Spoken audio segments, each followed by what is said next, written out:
So Can you hear me all right? I put the mic on because we have dogs and we just got a new dog 2 days ago, so the dogs have all been going crazy and it oh might help yeah, eliminate that. Can you yeah, hear me okay? yeah, we are good and we are live. What's up, Scott Town? Hi, Brent Moore. How you doing? I'm good. It's good to speak to you again. Thanks for having me on. Yeah, absolutely. I'm excited to have more dedicated, focused chat this time versus, trying to squeeze in everything as quick as possible so I could get to more people in one night. Yeah, of course. That was specific subject matter last time too. Yeah, how's stuff going on your end? Oh, good. Super good. Busy. That's good. Tons Glad to going hear it. on always. Good, good. Been BMX otherwise, but mostly BMX. yeah, Yeah. good. So I have heard so many different people from so many different areas be like, "Oh, Scott, that's awesome," and it blows my mind how like involved, but that you are with things, but that people wouldn't necessarily on the outside even have any idea of. Yeah. That's I, kind of how it's always been for me, honestly. Like, just going back to everything, like my first job as a magazine guy is like a journalist, like, if they read the credits, the photo credits or the masthead in the magazine, they would know who I was. But, it, Even then, it's just a name. yeah, exactly. So, Huh. Yeah, um, so where did everything start for you? Like even before working in the industry or anything, like what is the first memory of BMX that you have?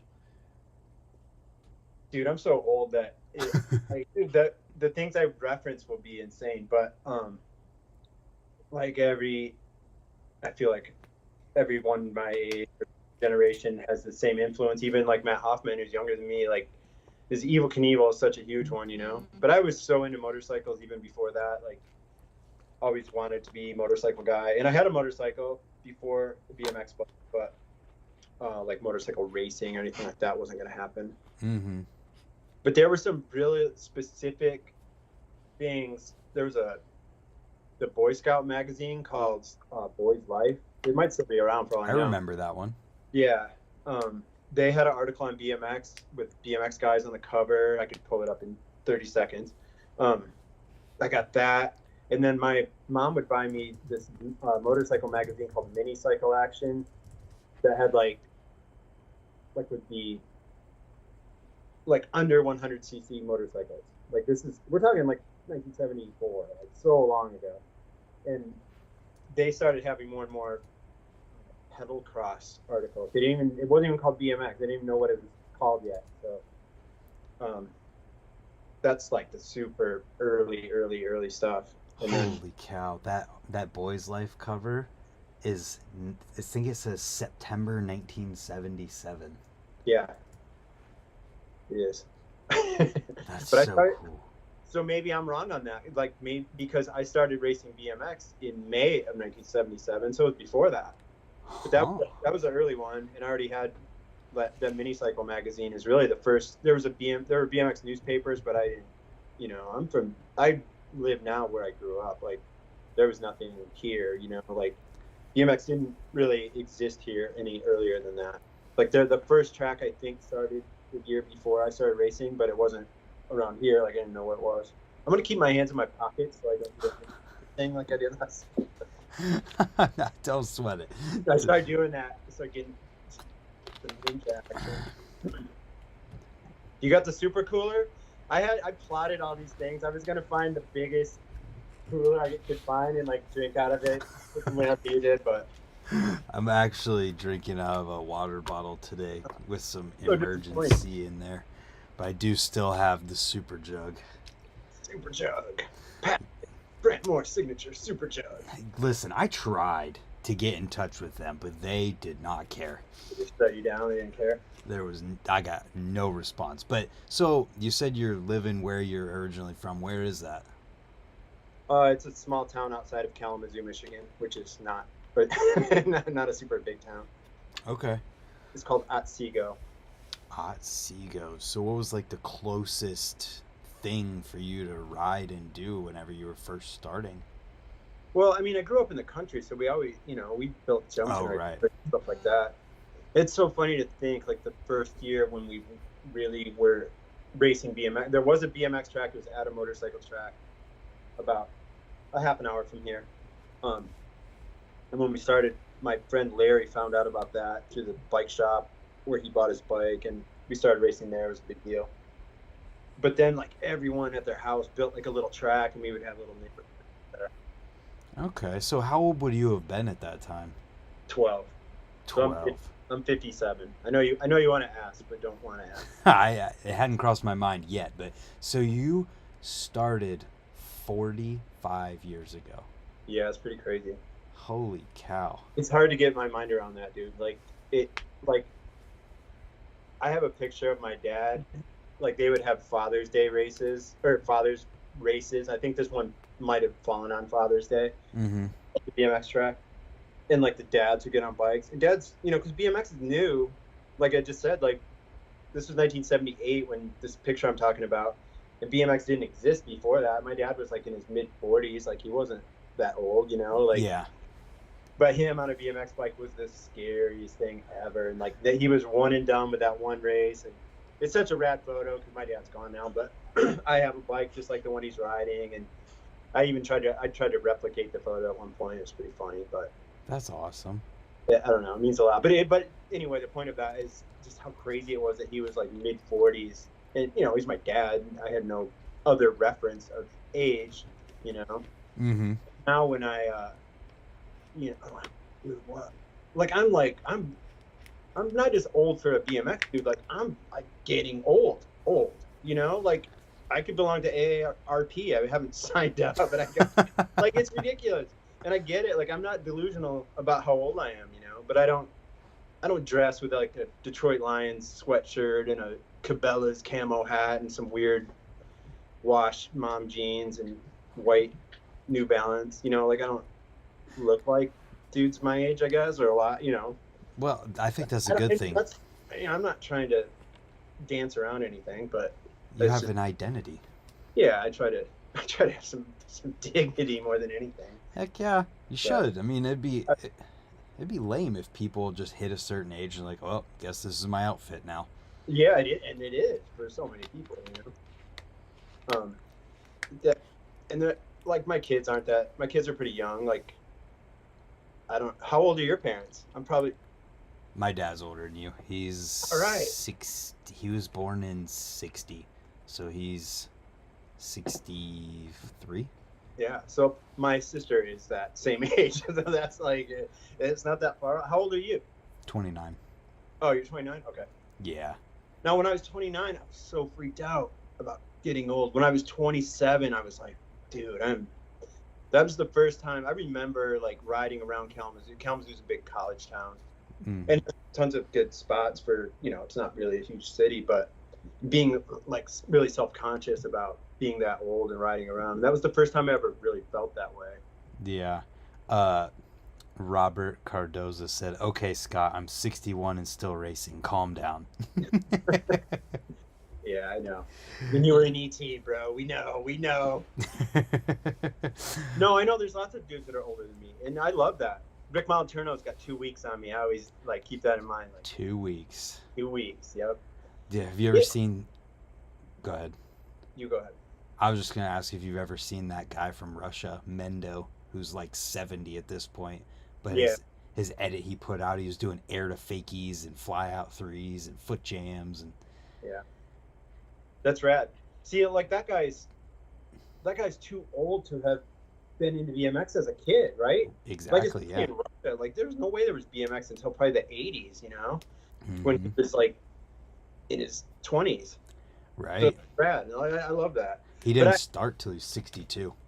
Yeah, right. I've heard you talk about. I think I know more about him from you talking about him than anything. Probably. And I know you've given me, like, I did that edit a year ago, and you reviewed it and gave me tons of props, and I really appreciate that. I think a big part of that, and even doing stuff like that, and always posting photos of myself, which seems so narcissistic, but it's just to kind of keep other people stoked, to get other people stoked that are older, that are maybe like, oh man, this sucks, I'm too old or whatever. Like, just to keep people motivated and keep me motivated, honestly. Sometimes Absolutely. when I ride him, like, I get to a point, like at a session, like if I go to the downtown, the hands are starting, they're starting. Um, like I'll just be cruising around, it'll be windy or something. I'm like, man, I don't even feel like riding, but I always want to ride and I do ride every single day, but like I just want to ride every day. But sometimes that's what motivates me. I'm like, all right, if I get the GoPro out, I know I'll like at least try to go higher and get a little clip or whatever. And that's a good kind of motivator sometimes too. And it's not because I have anything to prove to anyone else. I just know it'll make me bump it up too much. I mean, that's kind of how I use videoing sometimes too, is like because when you ride by yourself, it's easy to just be like, I don't feel like doing anything. But then I Right. film, and it's a totally different motivation of just not necessarily doing it because I'm filming, but it makes it easier to pick something and hone in and just do stuff. Yeah, absolutely. And right, I ride by myself almost all the time. Like both my kids skate. My older son Noah skates pretty much every day. Mm-hmm. No, he does skate every day, but doesn't skate with me every day necessarily. He's a senior in high school, like he's busy, and I get that. But we have a mini ramp here, and he skates. He skates that more than anything lately. But like, he and I go to the skate park, and I have a good crew of skater friends that are older, like in their 40s, that are super fun. That is kind of a new crew to me. Like some of them I've known a few years, and they're just rad, fun guys, and they've become like real life friends besides just the skate park. But they're skating, Mm-hmm. and I skate too. But there's always a point where I pick the bike up and ride that. But Yeah. So I'm curious. I mean, you said that you started with racing, and everybody had a little track and stuff. So where did real freestyle, where you were like consciously trying to learn and do more tricks than you were just going off of a jump and taking a foot or two off or something, when did yeah, that start?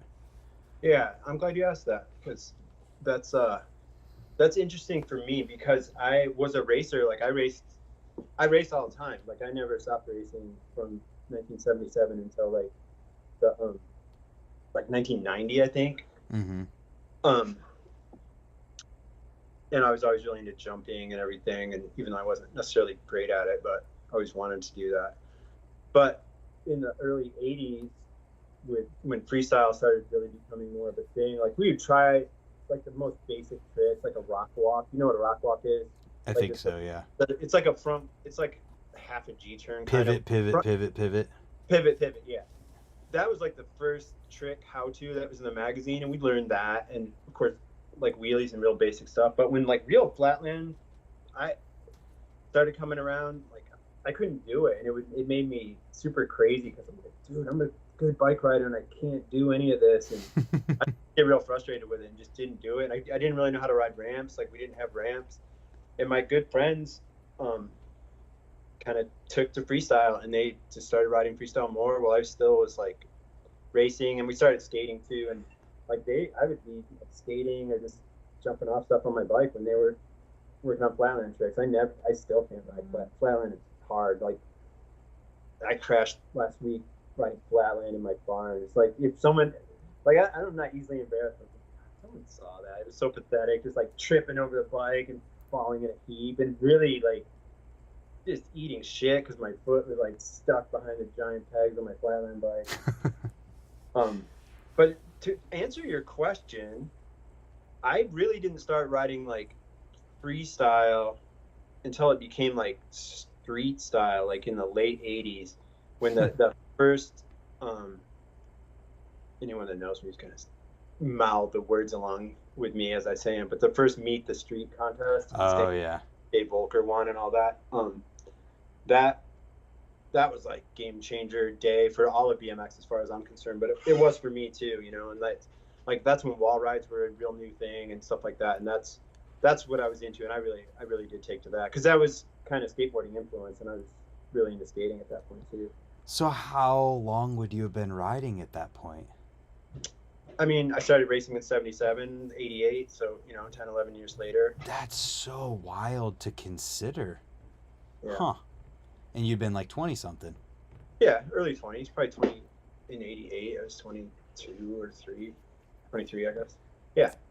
That's crazy. So, how long would you say it would have been before you went to the first skate park that you ever went to? Well, I went to,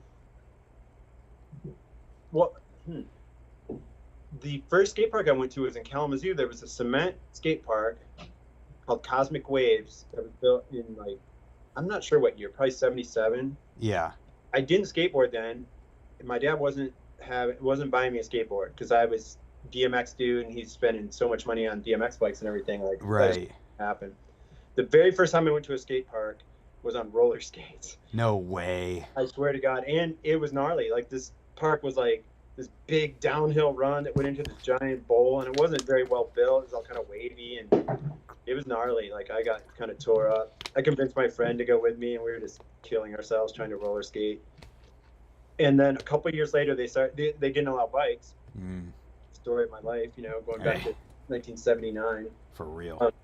They started allowing bikes. I think they needed the business, and we would go there, but it was kind of hard to get to because I didn't drive yet or anything. But we would just like jump out of the bowls, but it was really fun. But we didn't know how to do anything. Mm-hmm.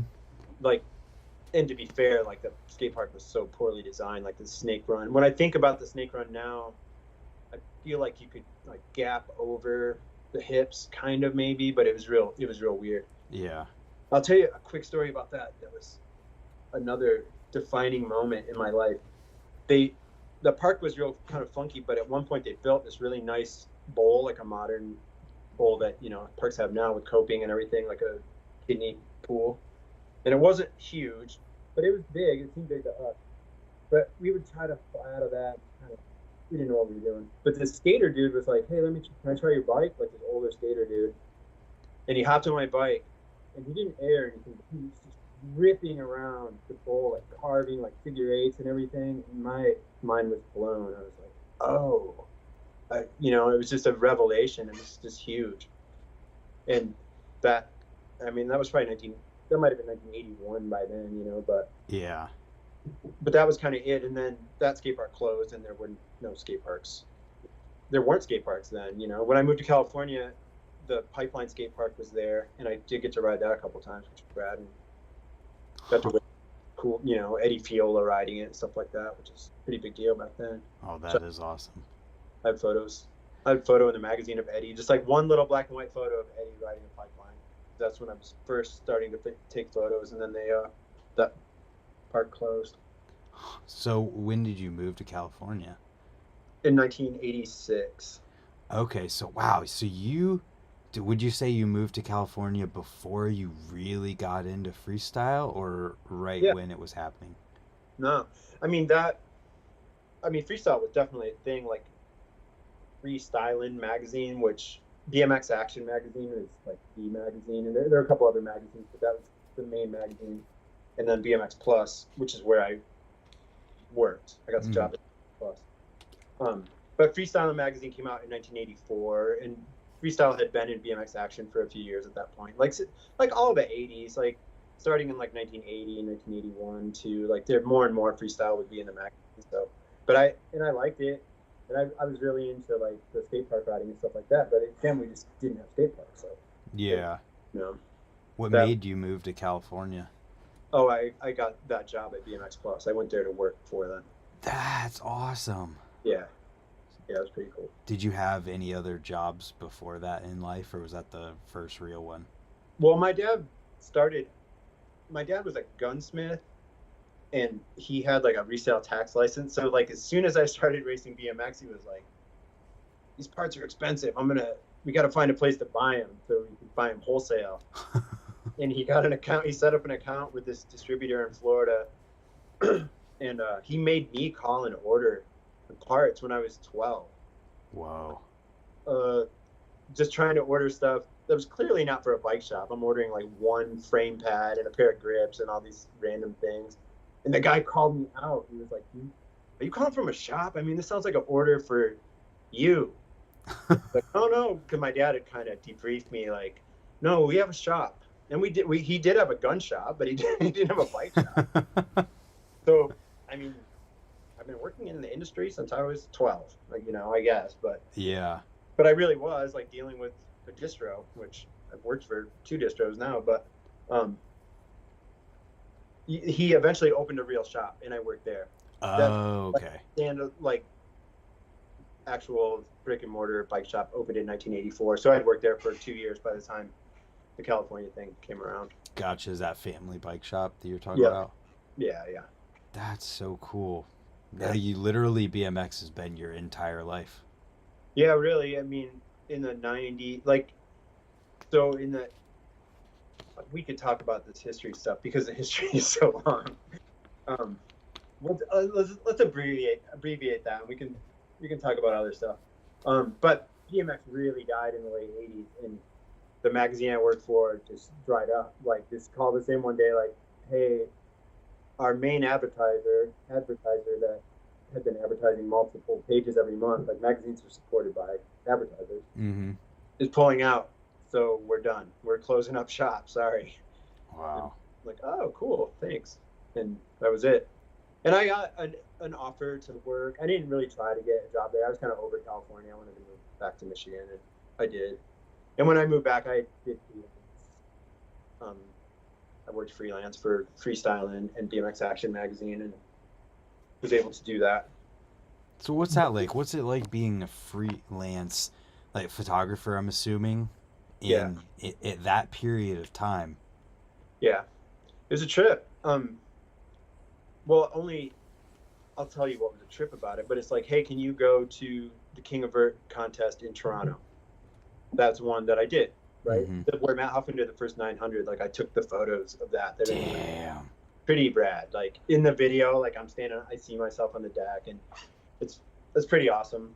I definitely always like to bring that up because they're so cool. Like I got to witness some really rad stuff, and that was one of them. No doubt. People have been trying 900s. Like I don't know if you know who Mike Dominguez is, but he came so close, and he's rumored to have done them, but like by himself at his house, and no one saw it and stuff like that. And he rode Skyway Tough Wheels, and I swear to God, if he was riding spoked wheels, he would have landed the 900. Tough Wheels are so flexy, like they would like flex out and he would crash. But anyway, when Matt Hoffman pulled that, was pretty insane. But the crazy part is I'd have 10 rolls of film. This is all film, keep in mind, and I would shoot the photos and either give them to like the writer from the magazine, Mark Luman, was at that event, so I just handed him the film. But other times I would mail the film to the magazine, and I would never see it. I would never see the pictures or anything. Whoa. Only what was in the magazine. Only the photos that were printed is all I would ever see. And you don't know if they're good or bad. Or it seems like most of my freelance gigs, well, a lot of them, like that was indoors, like shooting indoors with film.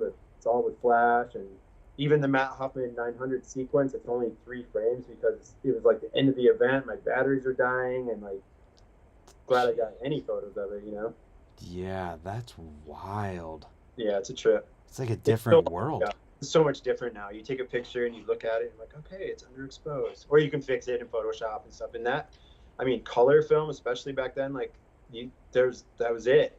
Like black and white, they could touch up, they could develop it and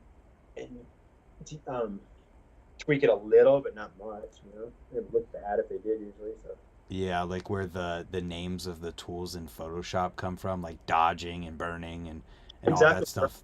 Burning is exactly it. Like if someone's face is dark in a black and white photo, they would like dodge and burn it. And you can tell. Like I could tell. I could look through a magazine now and see, because the face will be kind of washed out and like kind of the contrast is different than the rest of the picture and stuff like that. It looks terrible.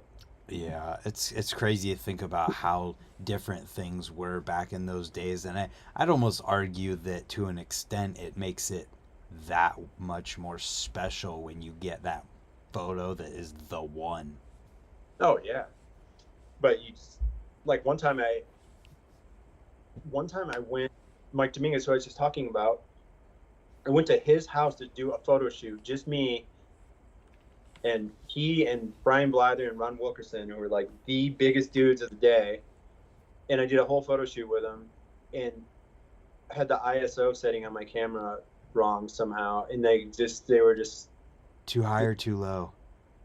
I think too low, so the photos were all like pitch black. Oh. Literally just unusable. Not even photos, just like blank rolls of film. Oh, that's. I would even not notice that. It's insane, but I didn't. But that would never happen now. If you take a photo with your phone, you're like, oh, I need to take it again. Mm-hmm. So it wasn't always great, but yeah. But it was cool. And I don't want to sound like, I don't want to wax nostalgic too much on that. But the magazines were all there were back then. There weren't even really videos. Mm-hmm. Although BMX Plus put out videos, and they're still in circulation. And if I send you a link to one, you'll play it, and I'll be super embarrassed because it's there's two actually. One, I'm speaking, I'm on camera with my hands flailing around, big shock, like I introduce a video and talk about safety gear. But the other one, I perform a rap. That's the intro to the video. Whoa. So I saw your eyes light up when I said that. Whoa. BMX Plus, Freestyle's Raddest Tricks Part 2, Rad TV, the sequel, or some convoluted name. I can't remember it, but I'll find it for you, Brant. You'll like it. I'm excited for that. So was it easy to be a freelancer in the BMX world at that point in time, or because No. Go ahead, sorry. I was just because they were sending you places and whatnot? Yeah, I mean, they were usually places that I could drive to. Like Toronto's 7 hours from here. It's not a corner, but I would go to like the Christmas Classic in Ohio, in Columbus, Ohio, and like the NBL Grands in Louisville and stuff like that. I gotcha. Or if like a touring team was coming through, I would shoot photos with the GT guys or something like that. But there was only, 2 magazines, BMX Plus. Because I quit that job to work for a different magazine at one point. Like I wasn't necessarily, they weren't asking me to shoot freelance for them, So it was kind of few and far between. And then keep in mind, BMX was pretty dead at that point too. So, and not quite dead, but like dying. And it really by like 91, like there was nothing going on. That's when, Matt Hoffman kind of single-handedly tried to resurrect all of BMX and did a pretty good job, man. That dude deserves more credit than he gets, even though he gets a lot of credit, but like he really headed up the movement to keep things alive, And racing was always going on. Like racing's its own deal, but yeah. So the mad dads fuel the racing world and keep it alive. Yeah. I don't want to talk about racing because I won't have anything positive to say. That's fine because I don't know anything about racing. Yeah, I like racing. I haven't raced in a while, but I mean, every few years. But I mean, I usually race a couple times a year. I just need to build up a new race bike. I don't like aluminum, kind of modern race bikes, Yeah, I gotcha. So at what point did you first start working for a BMX company rather than a magazine? I didn't really work for a BMX company until I don't even know. That's a good question. Because I worked for Dig in 2009. I sold ads for Dig. And I contributed to Dig a few times, a few pieces. But that's when Dig was like bi-monthly or whatever it came out. Mm-hmm. And I worked for Etnies for that super long time, and I dealt with like BMX accounts and stuff. But a BMX company, I think the first BMX company I really worked for, I had a short run with this kind of startup distro that worked with DSD and the company Deluxe, but it was a really short deal, and that was a long time ago. And that was right before Dan, so that's probably 2009. It was a long time before I worked for an actual BMX company. I gotcha. Like selling photos to GT and stuff like that. Mm-hmm. So Dan's Comp, I guess, would be the answer, the real answer, as far as a real job. That started in 2010. I worked for them for 7 years. Nice. What were you doing there? I did. I was the marketing and media coordinator. So eventually that meant like social media manager. But back then it was like blog. Like I updated the blog every day. Yeah. And I worked with like Vital BMX, and we sponsored events, and I coordinated all that stuff. It was, I mean, it was a busy job. It was a real job.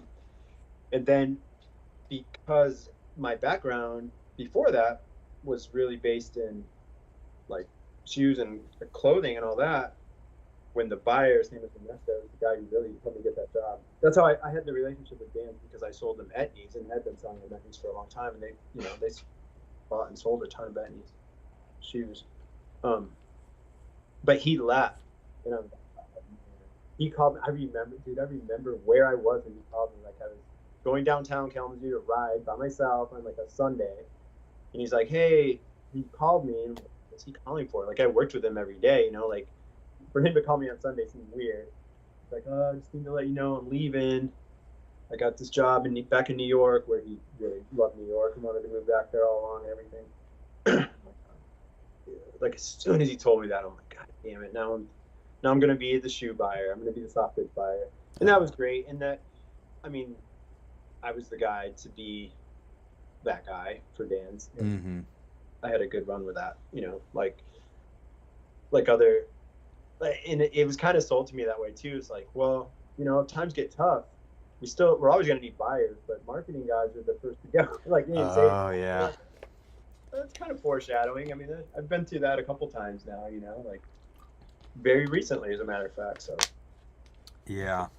yeah, so the dance comp thing. I don't want to talk too much about that gig because it was a good run, and then it wasn't, and it ended. So I mean, I've been around BMX through so many cycles, and now we're in another cycle where it's crazy, and I mean they're all hard, but like something's always still in motion, Yeah. like no part of it that's dead. I don't like BMX isn't dead at all right now. I think BMX is strong in a lot of ways. It's just complete bikes are a really tough sell, and that's the bulk of everyone's business. And we covered this last time, and everyone knows it. We don't need to talk about it, but Yeah.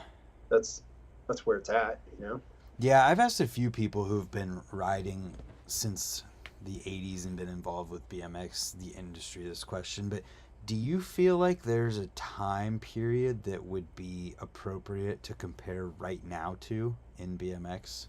No, not at all. I mean, 2012, there was like a glut of bikes. There were too many bikes and discounting going on, kind of like now, but it's way, way, way, way worse now, way deeper. Yeah. I've heard from a couple people they think maybe 2024 might be when we start to see coming out of this. Yeah. Yeah, that's probably accurate. I mean, that's pretty optimistic, honestly. It's 2023 already, Mm-hmm. Like I don't want to go into any details, but I have intel on more than one company. Like people, there's just so many bikes. Not every company is the same. Yeah. Every situation's different, and some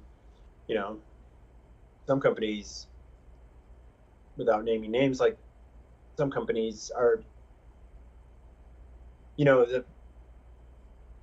most companies have their product made overseas at various factories, but a couple companies are owned by the factories, so they're okay, like that gives them ability, Yeah. And that's a good thing, and it's certainly good for them.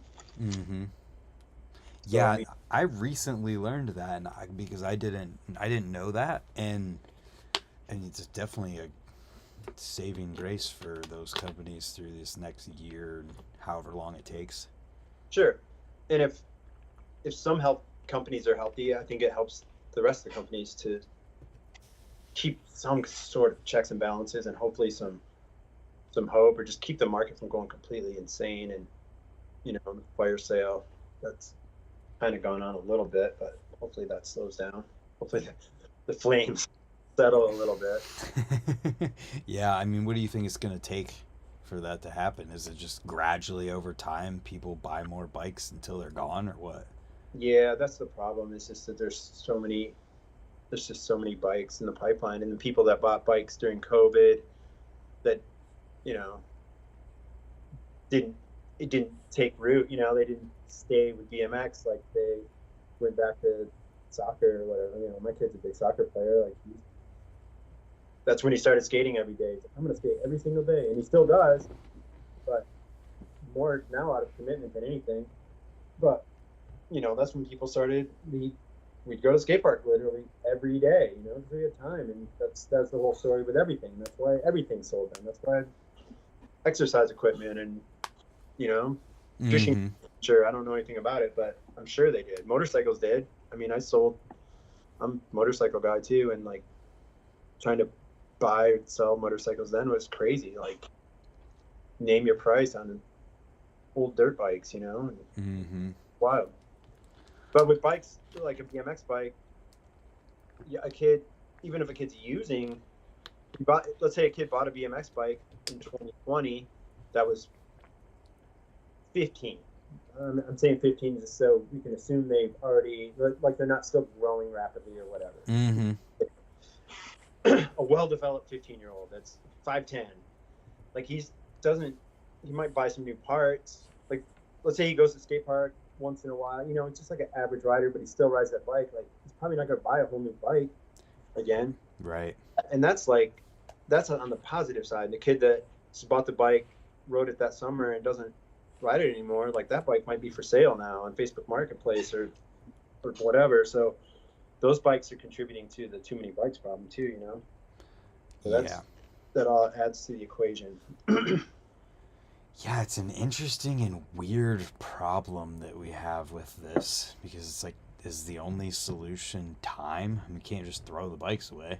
Yeah, exactly. And the bikes are, in most cases, are just getting older, and like model years on bikes is a whole subject. And yeah, that's something that I think will probably go away. It should have gone away. If it went away 5 years ago, like everyone would be doing better now. Yeah. And for some companies it did, you know, so. It's not a car. That's the way I look at it. No other part of a BMX bike is year specific, you know, like snowboards aren't really year specific. Skateboards certainly aren't, you know, like other things in our realm. I mean, I'm not a surfer, but I'm pretty sure when you shop for a surfboard, you're not looking for the 2023, you know, big kahuna surfboard. Yeah, and even with cars these days, companies are not updating them yearly as much anymore. Right. Yeah. So yeah, I think the year model thing will probably go away a little bit, so that you see more, maybe potentially like, oh, we're just gonna do smaller runs of colorways for our riders. Yeah. And you see different colors, but the components don't change until there's a significant upgrade. Yeah, exactly. I mean, parts don't. I mean, that's how shoes have been. Even like skate shoes are like that now. It's just signature colorways. Like with Etnies, that's how it's been for a long time, with signature colorways for like Nathan Williams or Chase Hawk or whatever. They haven't had like their own specific shoes for a long time. Yeah, I always wondered about that, where you see it's a pre-existing model of the shoe. The Jameson Volk, I think, is one they do a lot with Etnies, and they just do a colorway for a rider. It's interesting. Yeah, because it's so expensive, and the quantities.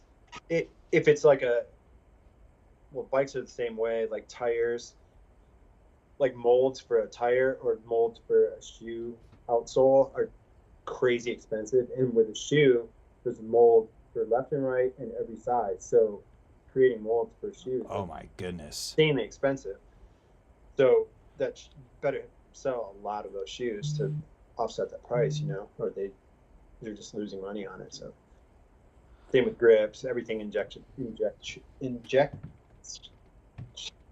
everything that's molded. We know what you're trying to say. Corky pig here. Wow. Injection molding. Yeah, I said it. I keep thinking something's on my shirt, which there is, but I don't know if you try to wipe away the mic. That's funny. So what kind of... I like Noah McBride. I think that dude's super rad. Noah. I only met him once, but I like his video series is super rad. I like that it's kind of like Props. It's almost like a parody of Props, but in a really flat, in a complimentary way. It's not making fun of it or anything. But Yeah, his stuff is so cool. I love the fact that he just loves BMX so much and wants to document this stuff so yeah, badly, and just he loves props so much that he's like, you know what? I'm just gonna do it myself and yeah. show that the scene's not dead. No, I love that. I love it.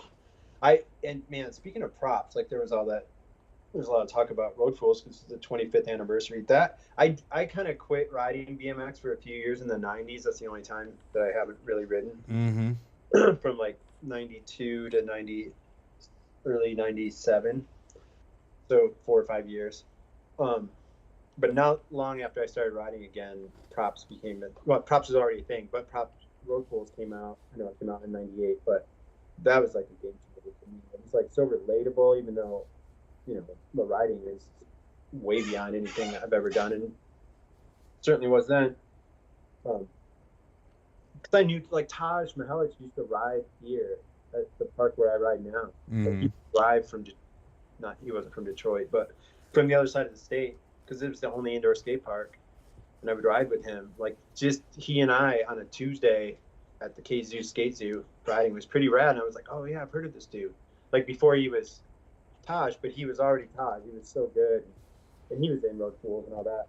So that's when I really, man, I just came around to BMX at that time for sure, and I started racing against stuff too. But it's been full on ever since then, and that's when I started riding ramps because that's when skate parks started blowing up and showing up, and I couldn't really air a quarter pipe. Like I mean, I kind of could in the '80s, but I can air a quarter pipe higher now than really any other time in my life. Like Mm-hmm. if you like look at the photo, you're like, oh, it's pretty good for a super old dude. But like when I was 25, I couldn't go nearly as high. Like I just didn't know how to do it. Yeah. It's pretty crazy to think about that because, most kids these days who are 13, 14, however old they might be when they start, have a skate park already in their town that Yeah, they can just ride. right. Yeah, I mean that's just it. Like that's why I didn't know how to ride ramps. Like we would try to build ramps, and I think about like I have trails at my house now, and I've had them since we bought this house, 15 years. And there's so much work, especially in the summer. I know you work on trails, and it's like building jumps is fun and shaping lifts and all that. I like that, but I don't like them being completely consumed by weeds in the summer and all that stuff is just torturous. It's The so much work, maintenance. not fun. But when I was a kid, I lived a few miles from where I live now in the country, and I had a little track at my house, like I talked about earlier. But I kept mine because I stayed with BMX, where all my mom would always say, like, well, all your friends were into the bike thing until you had those races at our house and you beat everyone and they just quit. I don't know if that's really true, but it did work that way. But I don't know. I was never good at anything. As a kid, I wasn't good at sports or anything. My dad wasn't a sports guy. Like I remember like kind of playing baseball with him or whatever, but he didn't know how to do it either. Yeah. So when I found BMX and no one else, I wasn't even really good at it, but no one else knew how to do it either. So just by kind of determination, I became better at it. Yeah, any amount of progress ahead of the people who are around you who can't do it either is like Right. you become the guy. Yeah. And I was so obsessed with it. Like I just wanted to do it all the time. Like I still do. I still want to, like the ride every day thing isn't because I'm trying to prove anything. It's because I literally want to ride every single day. Yeah. That's so cool. I remember I used to get home from school and run up the driveway as fast as I could, eat something as fast as I could eat it, and then jump on my bike and ride 5 miles to get to the skate park every That's single day. Where did you grow up? In a town called Worcester, Ohio. Oh, I know where that is. Really? Chris Combs. What? home of Chris Markham. Hell yeah! Shout out to Markham. That's awesome. I like that dude a lot. Just saw him at a Winter Welcome Jam. He came out Yeah. for it. Did you mention that? I saw something. I saw a mention of his name from there. I was psyched. Yeah. In my pictures of everybody, I took one with him. That's what it was. That's what it was. The Markham is like I don't know the right way to describe it, because he's older than me enough that he was already established in the BMX world when I was starting to really ride.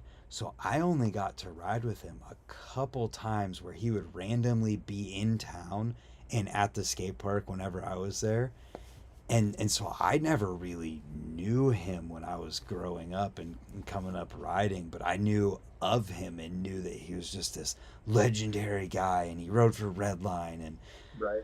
Albe's and seeing all the pictures and stuff online. It was just, I don't know, it was like the first person that was, I didn't, pay attention to mainstream BMX. So he was like the first person that was this mysterious figure of a pro. Yeah. Local legend guy that you heard about and didn't know. Yeah, that's awesome. I love that. Is Ashtabula, Ohio near there? No, I think Ashtabula is up by the lake. Oh. Yeah. I don't know where that is. But Ashtabula made like super early BMX parts. Oh, okay. Do that. Like, I'm sure there's something. Yeah, there's some in here. There's some forks back there. Oh, there's some forks right here. Yeah. Yeah, I had no idea. What's that? Go ahead. I was just gonna say, Charles Atkins said, "I missed the Grizz line in your yard." Shit, no, I don't. That's a funny one. So I had jumps at my house. And keep in mind, I was like 42 or something. It's not like I had them as a kid. Mm-hmm. And these dudes, they all went to Western. They all went to school here, and they had these insane trails at, like, in the north side of Kalamazoo, and like kind of the gnarly neighborhood. But there were these woods, and these jumps were just insane. Like nothing there's no point in my life that I ever would have considered riding them. Mm-hmm. Like just these giant jumps. And they came out here and they're like, "Oh, this is fun. Can we build a line?" And they built this line called the Mini Grizz. And the jumps weren't super big or anything, but they were really tight and super steep, and like they were just so gnarly. It took me so long to jump them because I was just freaked out by them.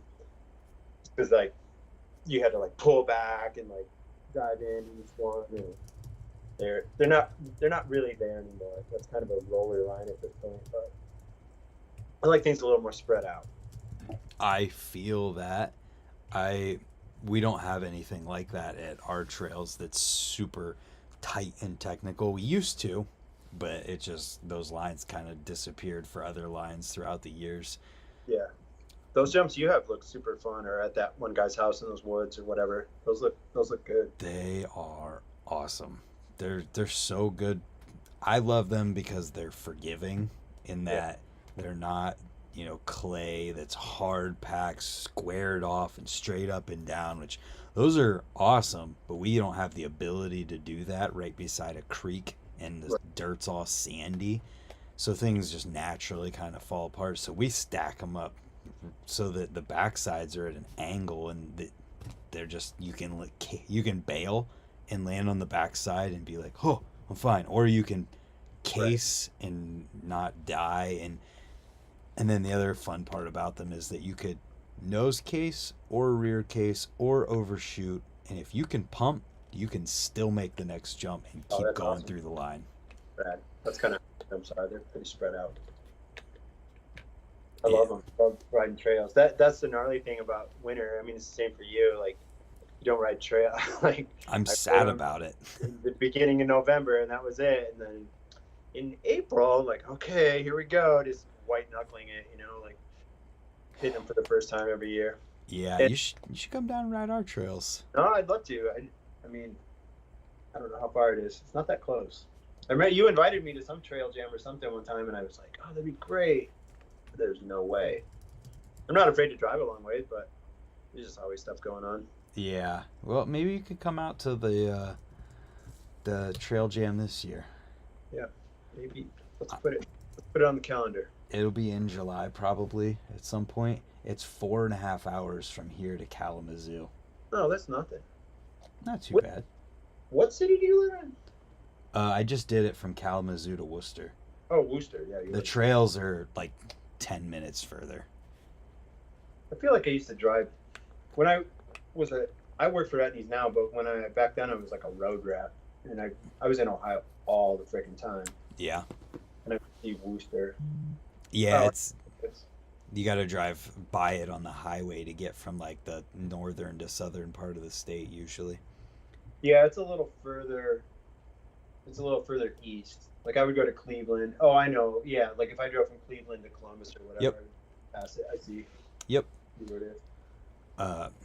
But Oh, you Ashtabula is on the lake. Oh, that makes sense because it's like they were a forgery. Like they make forged steel bike parts. gotcha.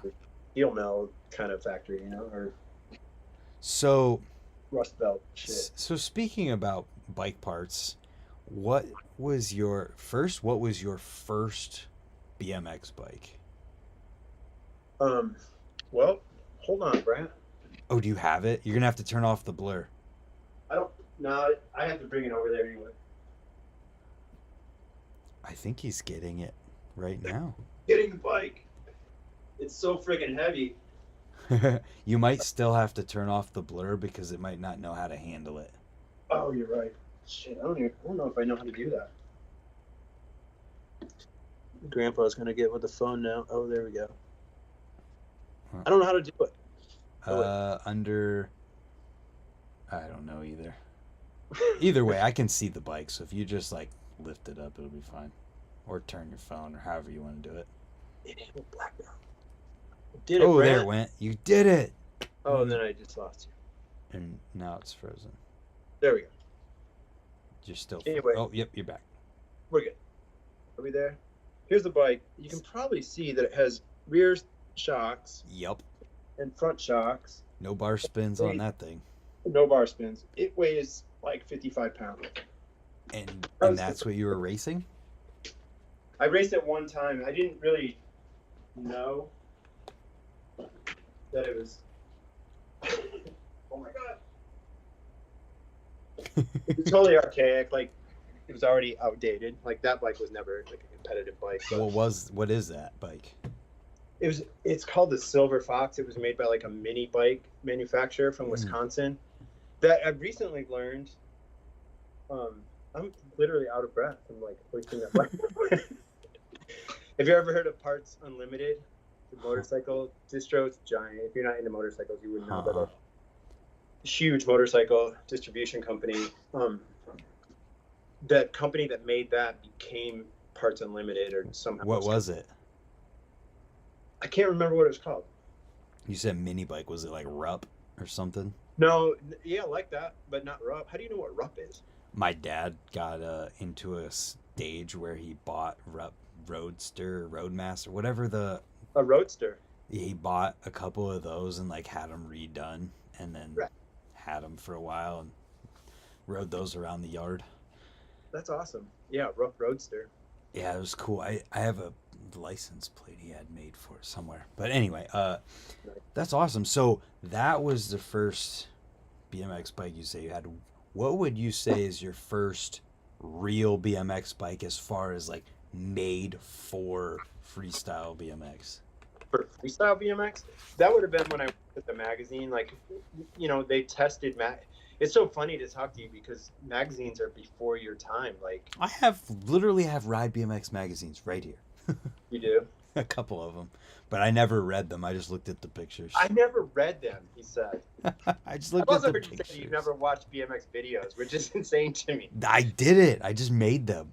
Well, you still don't watch them because I watch your BMX news thing and you talk about videos and you say, I haven't watched this one yet, but it's 14 minutes long. Yeah, well, that's because it's hard to watch everything. I think I have it right here. I watch all the short ones every week. This is the last issue of Ride, and there's an article about me in here. which is pretty crazy. I feel like I remember that because I think I might have the same issue right here. It's the very last issue. Oh God, this is where I'm gonna knock everything over trying to get it out. Hello, everyone. This is me in the magazine, 2017. Come on. My coder on the cover. Let's see. We've got this one, the Dave Mira one, illustrated. We're off in the weeds now. Is A this picture of five? Joey Greenwald. Yeah, Joey, get it? Do you know Joey? No. He was part of the Markham crew. Oh, wow. I just wanted to look at the same magazine you were looking at with you, but I don't have it. Man, so this picture, it's me in front of my van that I miss. I love that van, but it's also a dog that we lost a couple years ago. Oh. And the dog we got 2 days ago, it's the same. It's a Doberman, and he kind of looks like him. It's pretty crazy, pretty heavy deal. Yeah. This is that indoor park that I ride all the time. Oh, that park looks good. Yeah, it's fun. So, back to the question: what was the bike? The first real, like, that you would say is a real BMX freestyle bike. Yeah. I think it was some weird SE bike. What my point was that the magazines tested bikes every month, and sometimes the companies were like, "Oh, you guys can just keep it," or because they were used. Mm-hmm. After we tested them, and I think it was that. It was like some funky. Oh no! I take that back. It wasn't SE because I was sponsored by SE for racing, and I had an SE quad angle freestyle bike at one point. That was the same as the regular quad angle, but it had these little welded on stands. So that was like 85. Okay. But then, the following years I had a few freestyle bikes. But I haven't had. See, like freestyle bikes now are kind of different, but back then they had like standing platforms and all that goofy stuff, like those kinds of bikes. I didn't have that many of them. Like at that Meet the Street contest, I was riding a race bike. Like I was like Moeller. That's how S&M started. Like he made bikes that were for everything. I was all about that. Yeah. So the original S&Ms are the geometry is based on that Robinson race bike. That was like my favorite race bike. That's really cool. So did you not break a lot of bikes back then? No, I wasn't super hard on bikes. Like I always tried to be pretty smooth. Like my biggest influences in racing were this guy named Daryl Young, who's from Portland, Oregon. Do you know what a ground chuck is? Like that. Oh, I just saw ground chuck at Wheel Mill. Yeah. Yeah, he was there. But do you know what a ground chuck, that trick is? Yeah, I love doing that trick. Well, it's really a Daryl Young trick. I've heard this. I'll tell you that. I've heard that before. Yeah, but he was just like the most stylish dude ever, and I was super influenced by him. But he was also really smooth. And then another dude named Greg Grubbs, who was like an early '80s guy that was a good jumper and everything. Like dudes that were smooth, I was all about that. So I always tried to be that way in my riding. It's kind of cool to hear that because, I mean, the normal story that you hear is, oh, I broke a bike a month. Right. Yeah, all those dudes. Like, so this is that 2-hit Meet the Street contest. Can you see that photo? Yeah, I can see it. It's a rad photo. It's in this book, Concrete and Smog. Is that the Mark Noble one? No, this is Bill Batchelor. Oh, okay. Yeah. But I'm riding that Robinson bike in that. That's so cool. Wait, can you show that again? That photo, like I have a print of that photo too, but I'd never seen that photo, and he sent it to me. Like he kind of reemerged in BMX a couple years ago, and he didn't know who a lot of people were, and he'd send me pictures, and he's like, "Can you help me ID these people?" And it was me, and some of them like, "Oh, that's me, dude." Whoa. So to see photo, because that contest was such a big day and it was so fun. I got second place behind Vic Murphy, and damn, pretty rad. Because I was just cruising around, I wasn't doing any crazy tricks. Like I did off that same jump, I did like a 3 to flat. I'm surprised I didn't break parts doing that kind of stuff, but you must have been smooth and doing it right. I guess. Because there's definitely a method to doing that stuff smoother so you Yeah, don't break things. right. I mean, I definitely bent. I like bent more stuff. In the early days, stuff would break. Like the first real race bike broke like 12 different times. Like it was just paper thin, Yeah. gone moving, and like they would break. Knock But on wood. Let me find some. I never broke a frame before. really, Yeah. I've never had like a catastrophic frame break, but I've broken lots of frames. Yeah, Cracked. mine. But I in the 80s, they all broke. Right. I was an idiot at one point in time though, and I had a frame that was cracked on the dropout welds, like all four of them.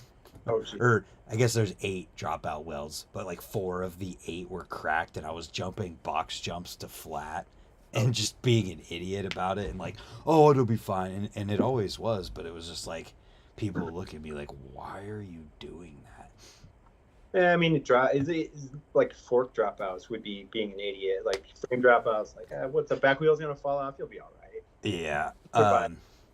So moving past that period of time, now let's say, what would you say your first like modern style BMX bike was? Um, I could tell you because in the when I got back into it in the 90s, I had some older bike, and then I didn't. I was that's like the period of the super overbuilt heavy Mm-hmm. bike. I knew I wanted no part of that, and I got a DK race bike. That was a bike that I like a DK Legend it was called, and I rode that for a long time. And then I got a Fit Series One, like the very first Fits. Like Robbie sent it to me. I was friends with Robbie Morales. Dang, that's pretty cool. Yeah, it was really cool. It was a rad frame. No doubt.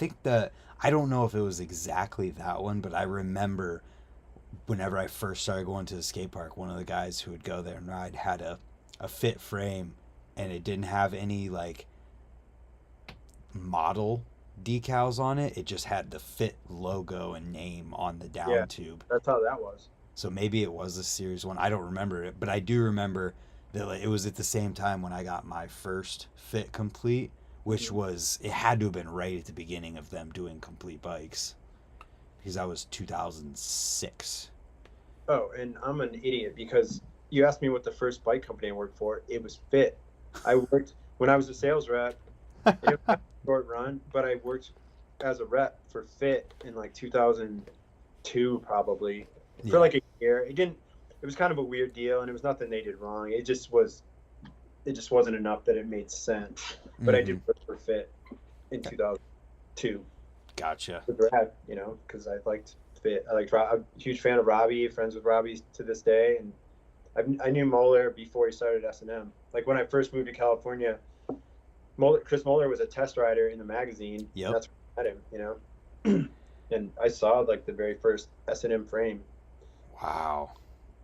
That's so crazy because, like I said at the very beginning, like people who just are everyday riders would have no idea who Scott Towne is. But the people who are in it, I feel like everyone knows.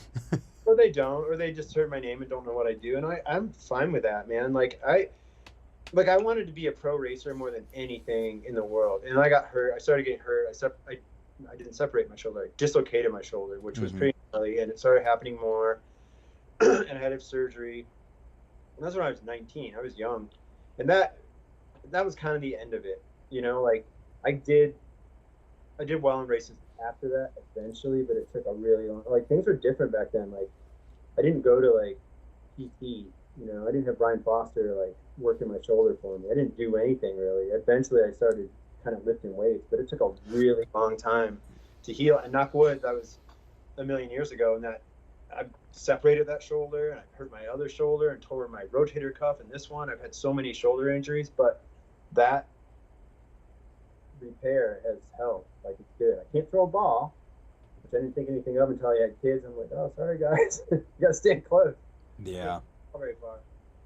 But anyway, so when the magazine thing happened, and I was a bike shop guy and all that, but when the magazine thing happened, I'm like, all right, maybe this is it. And I've just always, I like being that guy. I love to document things. Like I used to make zines, like you know what a zine is. Of course. explaining to you what a zine is. I have one around here. Listen, just because I haven't seen videos. Yeah, I know. Just because you've never seen a zine. Listen, never seen a zine. There you go. Heavy pedals, like Scott's Poetry Corner. I would have been funny if your name was on that one. I'm in it. I'm in every issue. This is the very first issue. I shot that photo that's on the cover. Oh, we'll just go there.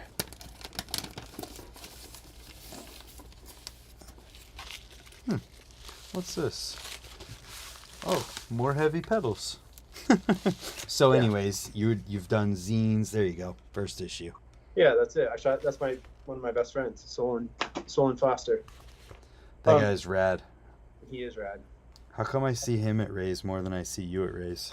Well, man, dude, Detroit. We lived in Detroit until 2007 when we moved here, and Ray's was 2.5 hours, and that's easy. Yeah. Right. I drove 3 hours on Tuesday, and it was no big deal. Like, I left here at 11. I didn't even leave earlier, and I got home at 9. And I went to Albe for 3 hours and picked up a dog and did all kinds of stopped and rode this weird skate park under a bridge. And that's fair. But going to Ray's is like not a one-day deal. Like, I have a friend that does it, and I have done it, but it's gnarly. It's 4.5 hours. Like, that's a long day, man. And I don't want to go to Ray's for 2 hours, you know? Right. Yeah, you want to go to Ray's for longer than your drive is. Yes. That's like my rule for traveling is if my drive is longer than I'm going to ride for, I don't want to go, or I want to stay longer. Yeah, of course. And I mean, I have to, that ratio doesn't always work out for me, but what were we talking about? We're wildly off course here. Dude, we're just going everywhere because I'm just learning your story here.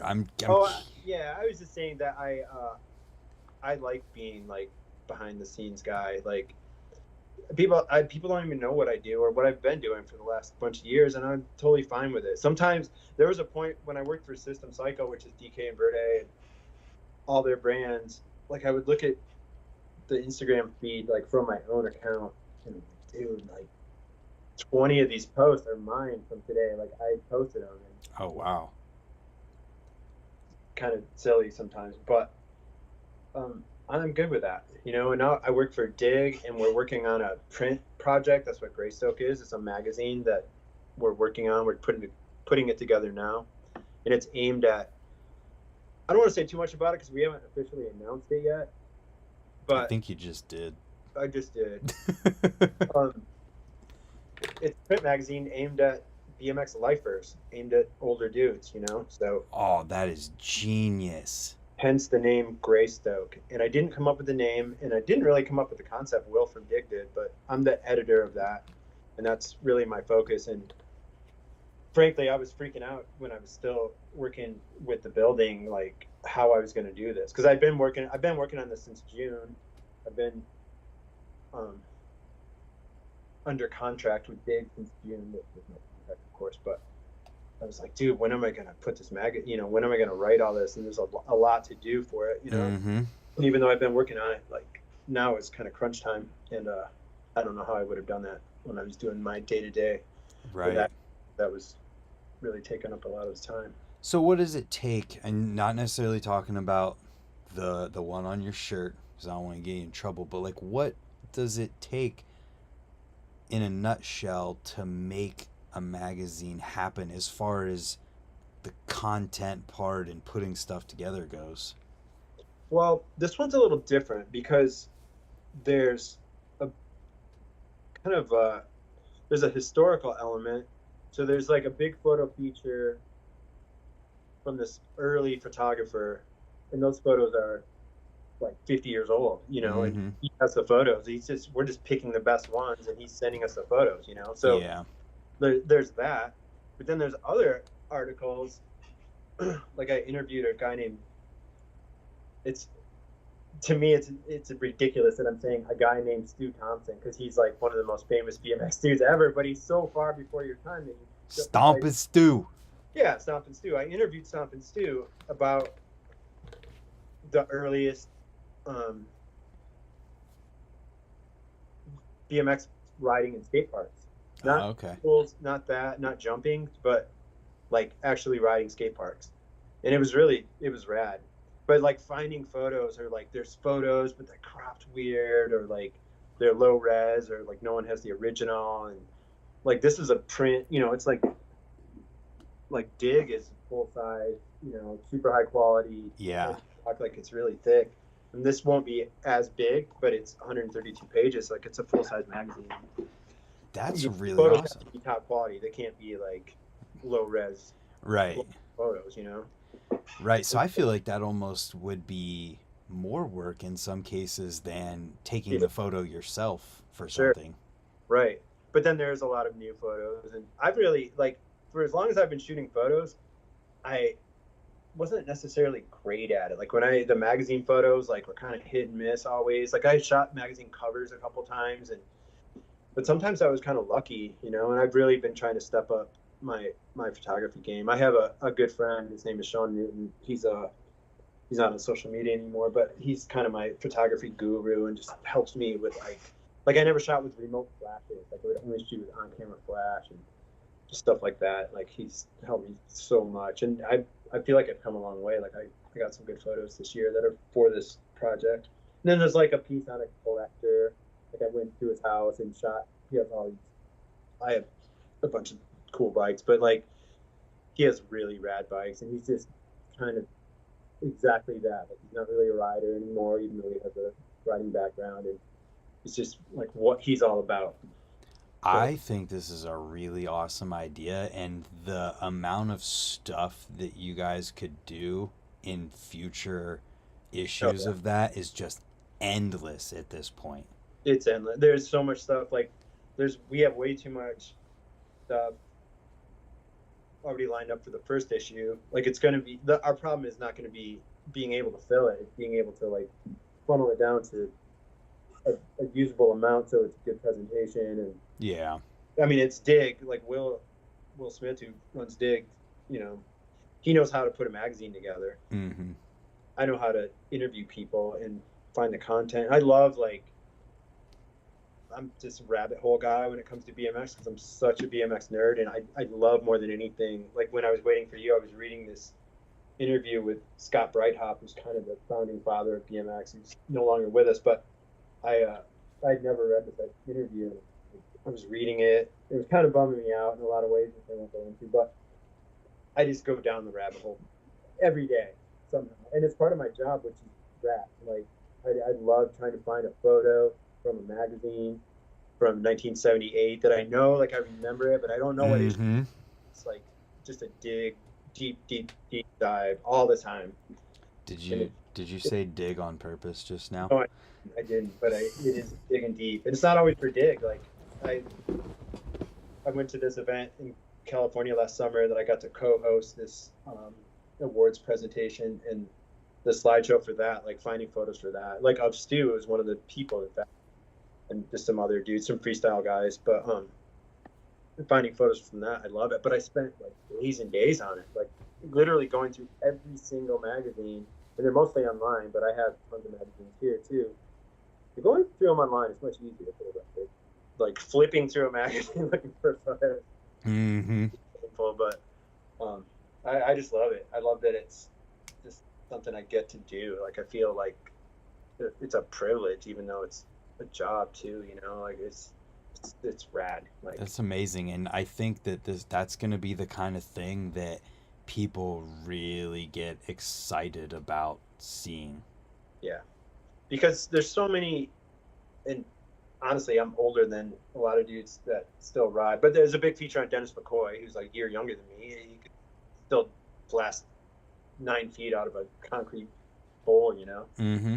And like working with Dennis is rad. I've known Dennis forever, but just to talk to him a few times this year and like get texts from him and him sending me photos and like, oh, I got some more photos. Like it could be a Dennis McCoy magazine. He sent so many photos, but he's just a rad dude and such a legend. And just to be able to do a piece on him, and I didn't even do the interview with him. Like I'm the editor, but I'm like farming out some of the pieces. And Yeah.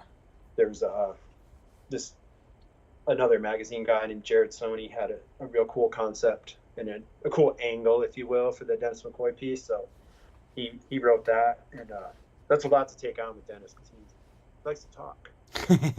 Transcribing that interview, I'm sure it was a big project. So after that goes live, I'm gonna have to hit up DMC and see if he wants to do one of these. Yeah, I wonder if he would. It'd be amazing. He's rad. Like you could ask him like 2 questions and keep the cameras rolling for a long time. That's perfect, man, because it's one of the, like, it's no secret that I don't know a lot about certain things, and he's one of the things that I would have to do a lot of research to know what I'm talking about. He's just so rad because I think he doesn't get a lot of credit because there's no comeback from Dennis McCoy. He never went away, you know? Yeah. Like, literally, has never, like, he rode in every single X Games, and he was the old guy when the X Games started in '95, you know? Mm-hmm. And that's some, like, being the old guy is so funny at this point. Like, I've been the old guy at the skate park for so long, for so much longer.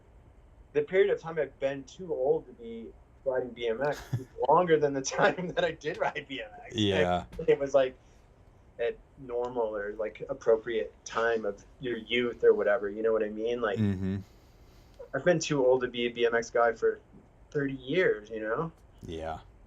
And that's definitely true with Dennis, and Dennis is riding at a super high level, you know? Like, I like flicking a tabletop on a hip or on my medium-sized backyard trails, but he's going all in, you know?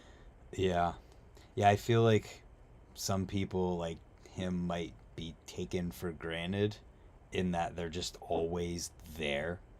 Always there. He's like, and he's Kansas City guy. Like, he's in this weird location, you know? Like, yeah, he's not like like he did that Haro trip to Columbia or whatever when, like, he got a lot of coverage in that. And riding, you know, like 3 and down big stair sets and everything. That was insane. Yeah. And he was one of the first dudes to do that stuff.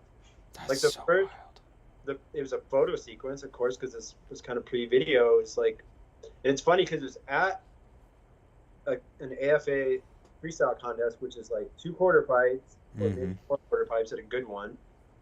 There's the flatland division, and then there's the ramp division, which is just these shitty quarter pipes that were so sketchy, 8 feet high, 8 feet wide.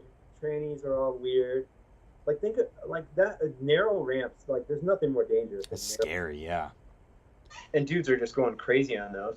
But it was at this velodrome. You know what that is? Like a cycling. Yeah. It was at a velodrome in California where they had a bunch of those contests. But there was a big stair set, and he 3'd down those, and there's a sequence of it. That was way crazier than most of the stuff in the contests. You know, say for 540 on the 8 foot quarter that someone did. Probably he did. You know. Yeah.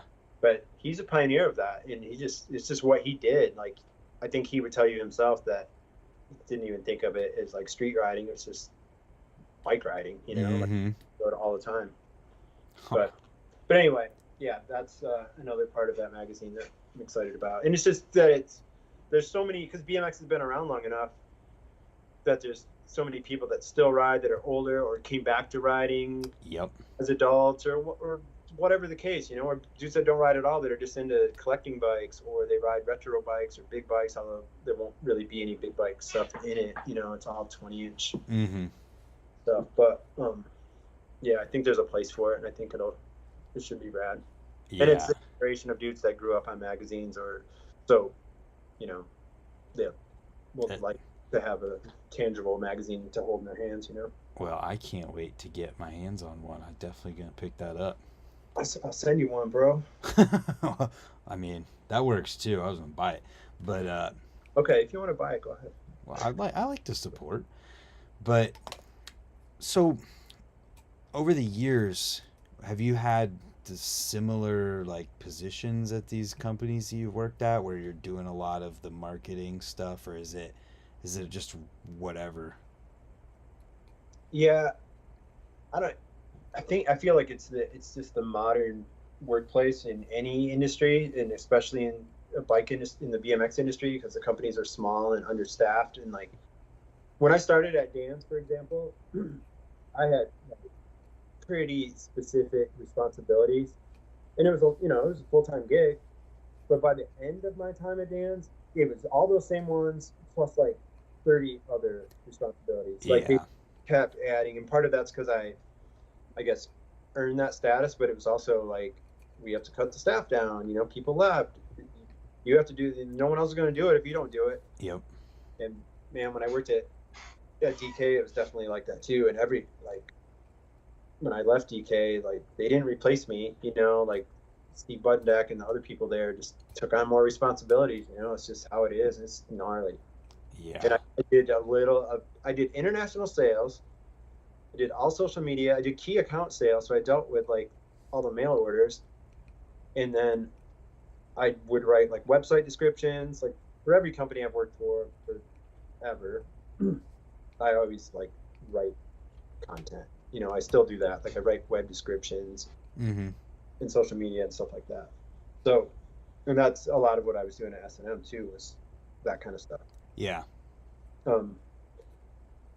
So yeah, I mean, they've all been kind of similar roles, just lots of content and team management stuff. Like I didn't do any of that at S&M, although I did like team rider orders and stuff like that. But I was at Verde and DK, the DK freestyle team manager. Like I put Marcus Christopher and Nick.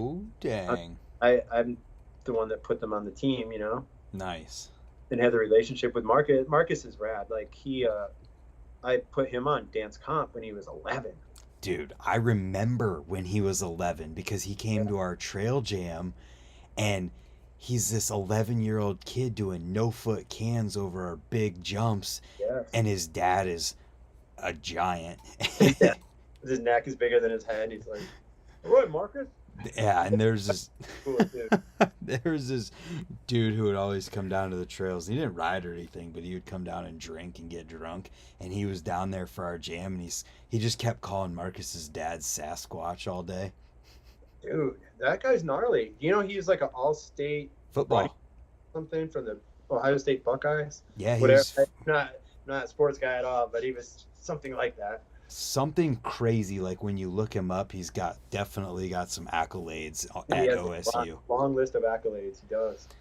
He's a cool dude too. He's gnarly. He's kind of he's intimidating because he's huge, but I mean, every time I see him, we just sit there and talk about everything the whole entire time, and I don't even ride because we're just sitting there talking. They're like the model BMX family from what I see. Yep. With at least before Marcus started driving and going by himself to ride, where dad would have to drive him, his dad would just be hanging out like, yeah, whatever you want to do. I'm just here. Marcus is funny too. Like it takes him a while to warm up, but he's a rad dude. I haven't seen those guys in a while, but I try to stay in touch with. But I always communicate with Matt. When he was a kid, it made sense. But I'm like, Marcus is like 19. I'm still communicating with his dad, but whatever. It's whatever works. It's fine. Yeah, he's a cool dude. And was he working? He was working for Blackout, not Etnies. Yeah, never mind. Who is? Matt. He used to work for doing sales or something. Oh yeah, at Blackout. Yes, he did. Yeah, but yeah, Marcus is so cool. And I remember when those edits first came out, where he's just 12-year-old kid going crazy. It's cool. So good. It's bad. I feel like, I mean, obviously you don't work at DK or anything anymore, but I did want to give them a little praise in just that, like the fact that they're making stems and pegs in-house right now. It's pretty cool. It's super rad. Like that Bill invested in all that stuff is expensive, like CNC machinery and. Oh yeah, those machines are like buying really nice vehicles. Yeah, exactly. Well, it's more like airplanes, dude. Those are really expensive. And I don't know if you know, but DK is like, that's the first DK product was a stem, like in 1979. I didn't. Before they made bikes or anything, they made stems. That's the very first thing they made. Made parts eventually, and then bikes. So, so it's kind of a return to the family business. Like his dad was a machinist for GM and made stems in the garage for Bill Danishek, who owns it. You know, he raced, and his sister Nikki raced.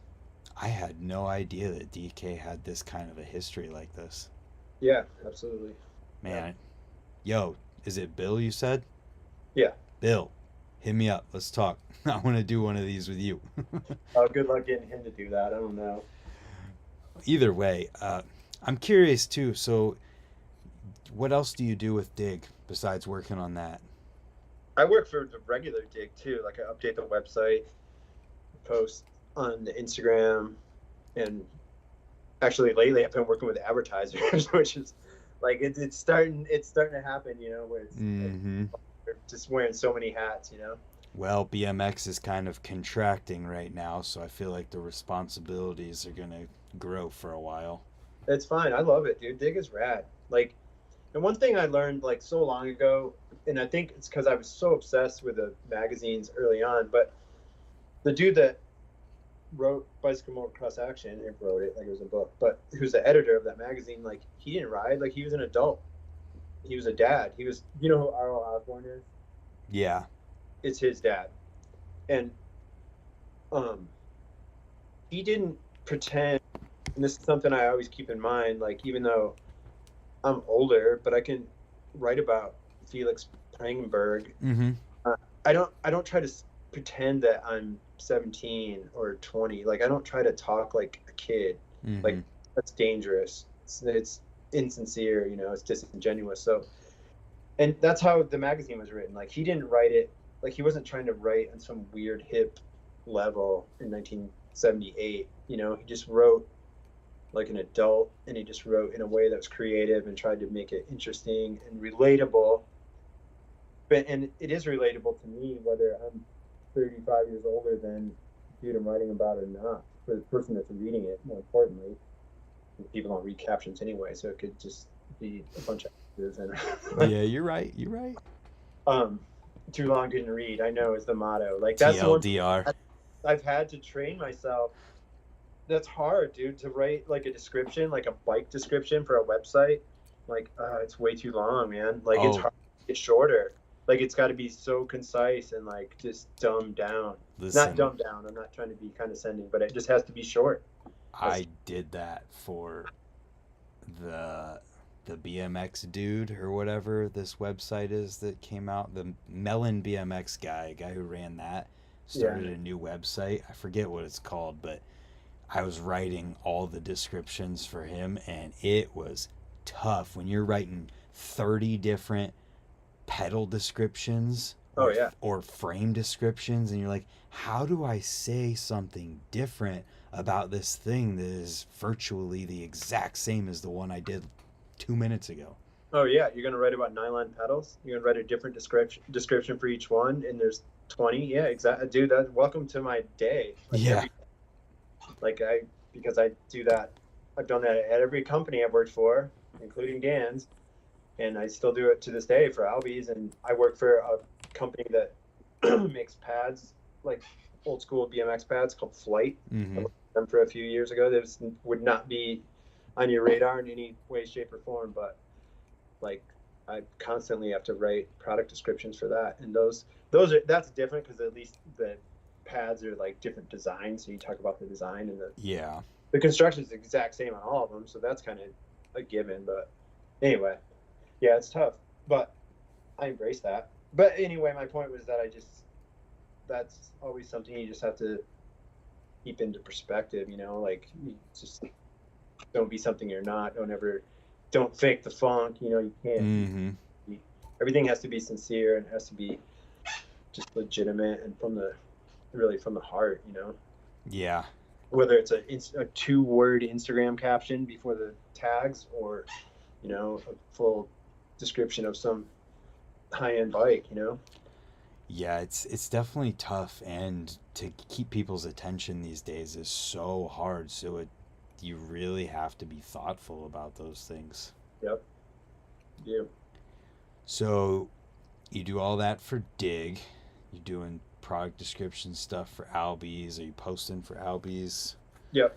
Man, you are like 100% consumed with BMX.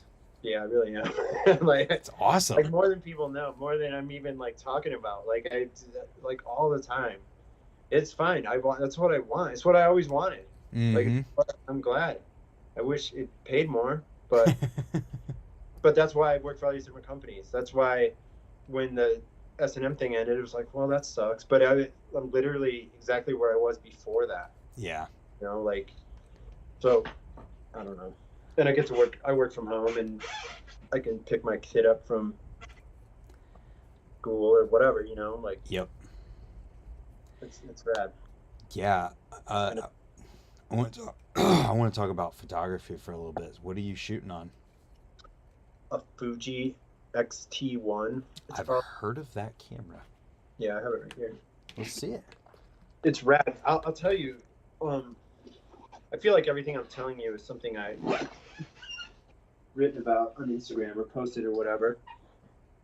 It's an XT1. Sorry, That's okay. but my friend Sean that I mentioned earlier, he has this, and he works at a camera shop. Like Okay. he's just camera guy to the core. He's also a BMX guy, and we went to ride, and he always brings his camera. This was, I don't know, a couple of years ago, 3 years ago, I guess. Yeah. And he had this camera, and he's like, "Here, check it out," you know. And I picked it up, and it's really heavy, like it's a metal body and everything. It's a Mm-hmm. real camera, and I'm not like, I mean, I did shoot. Excuse me, I shot photos for a long time, but it was just never. I never really even considered myself a photographer. Like I was a magazine guy, like a writer first and photographer second, really. Mm-hmm. Even though I was lucky enough to get some good photos, but anyway, just shooting with that camera and with the fisheye and everything, it just seemed like a real camera, and it's got me so psyched. And he helped me get one, and this is it. And Nice. I love it, man. It's cool that it's digital, but it's got that film camera look to the shape of it and design. Yeah, all the dials are all like it's all analog, everything. Yep. Shoots, you know, HD video and everything. It's rad. Like it's. I don't know video with it very often. Honestly, I usually use my GoPro or whatever. But What lens are you rocking on there? What's the? this is a 7.5 millimeter fisheye. Nice. The 2.8. Yep. Nice. That was when I got my camera and started filming and taking pictures with a real camera. The fisheye pretty much lived on it. Yeah, it does, unless I'm shooting like my kid's soccer game or something. Yeah. Or like I shot my kid's senior photos. Or shooting my wife's an attorney, and like shooting photos of her law partners for their website and stuff like that, which is always it's always a bit of a stretch to try to shoot those kinds of photos. But I've gotten better at those too, and again, that's with Sean's help and Yeah. some. And it's because you can review everything, you know, like it's just so much easier to learn. It's not like you're waiting for your film to get developed and you're like, oh shit, yeah, those are dark. I mean, that's so discouraging and so expensive, you know. Oh, and the time-consuming process of that, where you have a whole entire photo shoot and you have no idea what you did wrong. Then you get everything back and you're like, well, I hope I remembered or wrote down everything that I did to know. Totally. I guess you never did that ever in their life. This guy, I never did. I was horrible about that. Like I kind of eventually memorized the settings, you know. Yeah. but like the ISO catastrophe, you know, that was just a mistake. Like I probably accidentally turned it. Like I didn't change it, except for different film types, you know. Yeah, that sucks so bad. When I was in school in the photo one class that we did, we had to do contact sheets and just keep track of all of that different stuff for our assignments, and I would say that probably really helps with those kinds of things. It does. But again, you have to develop the contact sheets and everything else. Yeah. What is this? My buddy from down in Columbus said a photographer from Dig was at the Flow V2 years ago named Bo, but was shooting Brian Strebe, he means Adam Strebe, doing a backflip Cordova, and also got some pics of my buddy doing hey, my buddy Chris doing a topside Indian air. That was me. I have those photos right here. Hold on. Do you actually? Oh, it wasn't me. Oh, like It what? wasn't even photos. I didn't really even shoot photos for decades. Oh. Like, I honestly, like, I didn't. Like, I've always shot video and stuff. Like, I love shooting video and Mm-hmm. videos when I got back into BMX, like with my friends, like with Solon and our crew. When I lived in Detroit, I had a whole crew of like older dudes, Yeah. and we would put together videos and stuff. But You ever Yeah. ride with? I didn't really seriously shoot photos for like so long. I couldn't even tell you, from the early '90s until like probably when we had a kid, 2005. I got a good camera again. You know. Gotcha. Like once in a while, like I would be into Polaroids for a while, but those were super expensive, and you're not shooting BMX with those. Right. Do you ever ride with Bob Haskett? No, that doesn't. I just wondered. He hit me up a couple years ago after I did one of these with Flip, and he used to live in that area. Yeah. I mean, there's a lot of dudes over that way. So. Yeah. So, what does your BMX life look like for you right now? Besides all the stuff we already talked about. Besides work, outside of work. I mean, I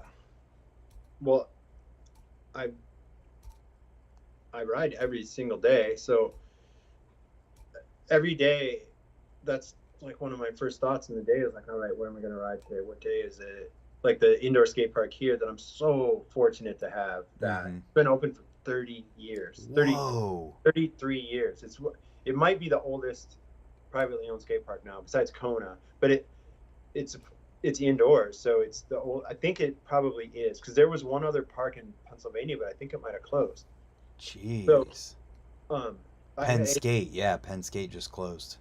Yeah, I'm not talking about Penn Skate. It's Oh. different. Penn Skate wasn't that old. It was old. Don't get me wrong. That was an old park and was there for a long time. But this was some other really, really small park that was around forever. But anyway, just to have that skate park there is just a godsend. Like, it's unbelievable. Like, I would have gone there tonight. My friend, you know who Tyler Hill is? Yeah. He lives like an hour from here, and he's been riding there more. And he hit me up, and I'm like, oh, I'll try to make it. And I just kind of ran out of time, and then was doing this with you, so I didn't go. But like, it's right there. It's 15 minutes away. You know, I just love riding there so much, and I'm so happy to have that. But it's only open Wednesday through Sunday, so Monday and Tuesday, you know, there's not that. But because I am committed to riding every day, sometimes I have to get creative, you know. And I have a mini ramp in our barn, but it's little. It's a fun skate ramp, and I ride bikes on it. I rode bikes on it today, but it's pretty limited, you know. Like, I have a bike with front brakes, and I can do nose picks on it, but I'm not really a front brake guy. Yeah. And like, I rode that. It was so freaking cold the other day, but there's this park under an overpass in Battle Creek, which was on my way to Detroit, and I'm like, oh yeah, I'm gonna go to that. And there was snow on half of it. Like, we have a ton of snow on the ground, and snow had blown in on a lot of it, but I was able to ride like the middle part of it. I didn't ride it for that long, like 20 minutes, but yeah, every day is BMX and wanting to ride BMX and working on bikes and building bikes. Like, we were talking about road tools earlier, and this is related to Greystoke. We were talking about Dennis McCoy and him being on a road tool. I'm like, oh, that's right. I always forget that he was on road tools. He was on road tools 13, and I have all the road tools box set and everything. So I watched road tools 13 and got super psyched because that, you probably don't know who he is, but Phil Wasson, he wrote for FDM. I know that name. He's from Kansas City. Like, he's a Dennis McCoy kind of affiliate, I guess. Mm-hmm. But he had a signature frame from FBM called the PW Moto, which I have one, and it's hanging in the barn, and I watched his parts, and he was so rad. I'm like, man, I love that frame. And I'm like, man, I should build it. Do I have enough parts to build it, make it kind of error correct? And it's so funny because to me, it doesn't even seem old, but it's from like, it's almost 20 years old, you know? It's Yeah. 3 or 4. This was last week. Like, this is me nerding out in the middle of the winter and freezing my ass off because I have a big pole barn, which I'm so happy to have, but it's not heated. I'm out there just like freezing on a Sunday building this bike up, but that bike is so rad. And just, I've actually ridden that the last couple times in the park, but yeah, every day is. I got a new BSD bike recently, and it's sitting right here. And I got new tires at Albe's the other day, so all that's in here just because I don't want to change tires in the freezing cold barn. Like I don't usually work on my bike in here, but this is my basement office in my house. So Yeah. but yeah, it's just every day is BMX something. That's Saturday, so sick. Saturday there's it's like a bike show and swap meet in Crown Point, Indiana. Like Yep. 2 hours. It's not that far from here. It's like 2 hours west of here, and I'm going to that. Are you gonna go down to that, then back up to Modern for the Albe's thing? I'm kind of bummed because I love that Modern park. Have you ever ridden that park? No, and I'll probably never be able to because of the hours. Yeah, the hours are funky. So that park, that was kind of a big important era for me too. In 2002, Van skate park opened in Novi, Michigan, which is the other side of Detroit, Okay. suburbs of Detroit. And that park was so fun and so good. And I rode that park. It only had 3 BMX sessions a week, and I went to like every one that I could. And it was cool because it was always the same people there. Mm-hmm. I made a bunch of friends. That's the only time you could ride there, so it was always the same people. But anyway, that park eventually closed, and Modern bought all those ramps and moved them to where it is now on the other side of Detroit and Royal Oak. Gotcha. It's a huge park, and it's super good and super fun. Just hips. If it's crowded, it kind of sucks, but man, like the big quarter to bank hips that are pretty far gap, so fun. I love hitting those. And Don't they have a vert ramp too? Yeah, they do have a vert ramp that I Nice. climbed up and stood on top of once, but That's me at Woodward every time going there. I'm like, I'm just not gonna do it. no. You know what's weird? So that Vance Park had a vert ramp, and I made myself, like, I didn't ride into it. I put my bike on the coping, on the pegs, like double peg, and just went in one time only just to say I did it, and that was it. Like, I never did it again. Mm-hmm. But at that same time, I was starting to ride bigger stuff. And the Louisville Park had that giant cement, the full pipe bowl before they. Mm-hmm.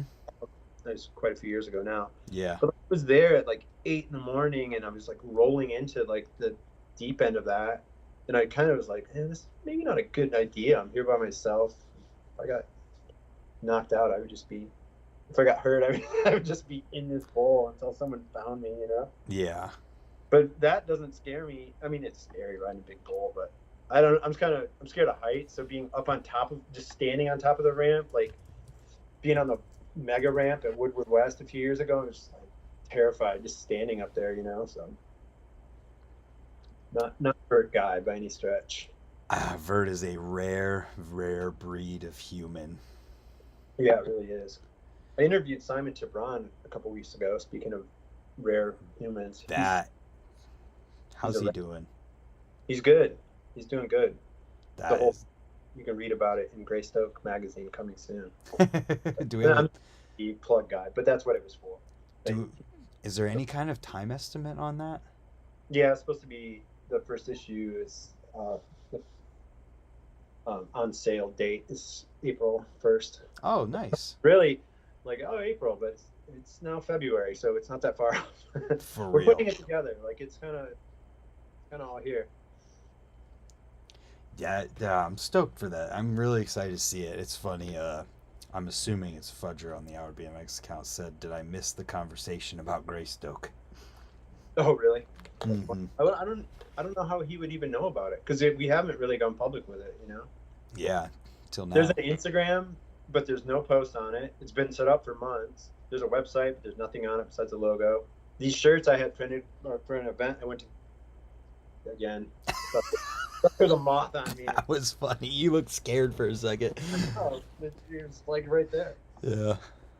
Do you have stink bugs? Oh my god, I hate those things. Me too, but we have them. I don't know where they even come from, but like, it's not uncommon for one to be on you, right? Like, and then you touch it and you can't get that smell off of you for however long it takes. Really? I never even noticed the smell, but like they're just kind of creepy, Yeah. What?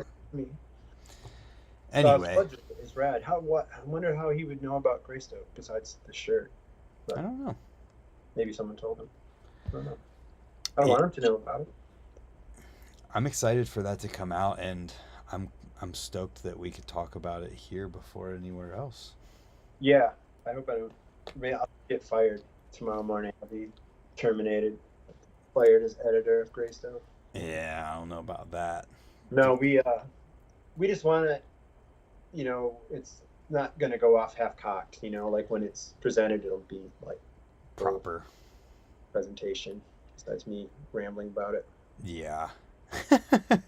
Jared R says Scott Town serving pancakes daily. How many tabletops do you do on average per week?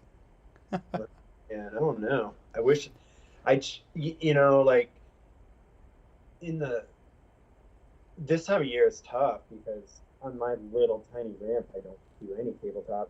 And if I get to ride outside, like this winter, there were a lot of times when there wasn't snow, and like I'd make a point to like, all right, I'll go ride. I can go street ride or whatever, and I had my little spots. But when you have a coat on, like the tabletop is scary. Like with the grip and Oh I've yeah. so worked more than one.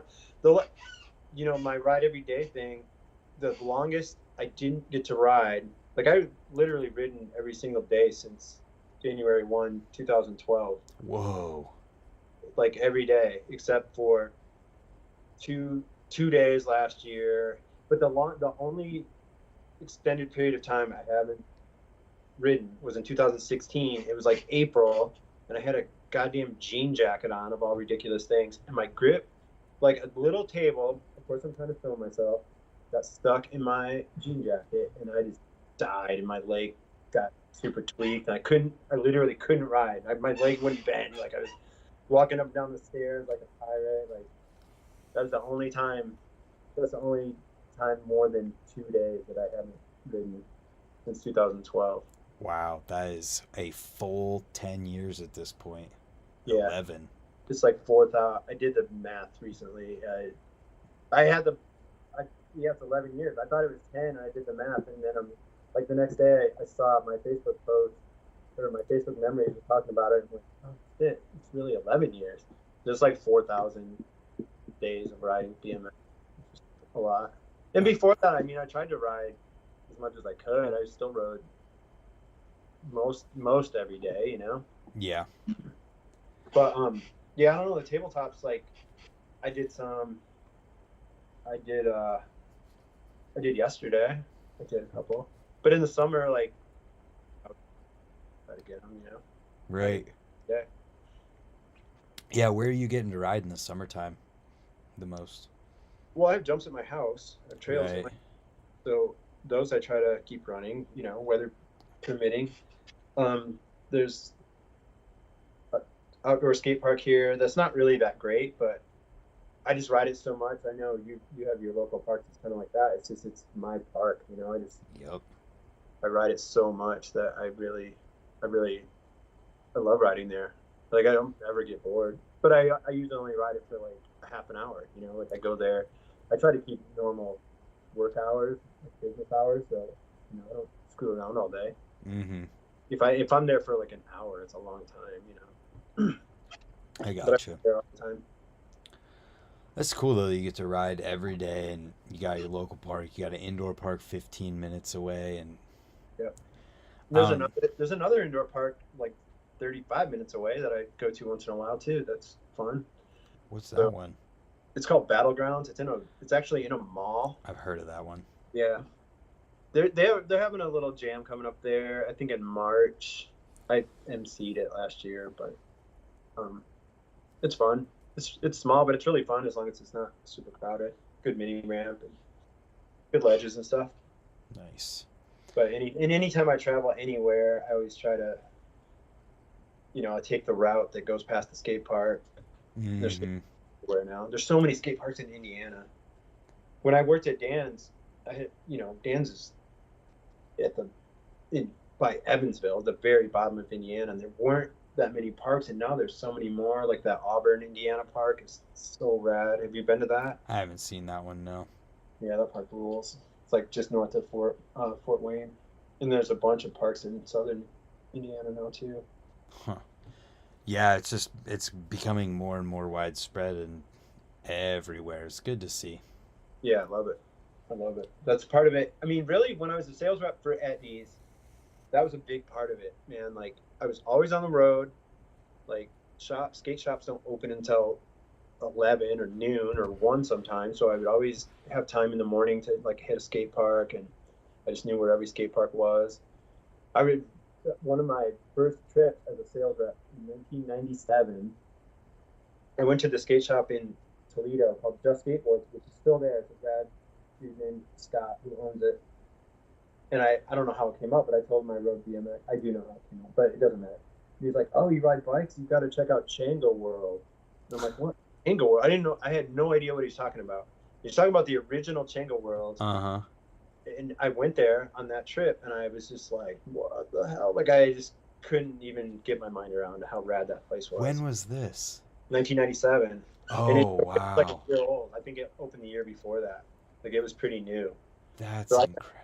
And I was on the road the whole Changa era until that one closed. And I rode Changa 2 a bunch of times too, but Changa 1 was just magical. It's just legendary. Yeah. Did you ever get to ride there? No, it closed the year I started riding. Yeah, it closed a long time ago. It was so fun though.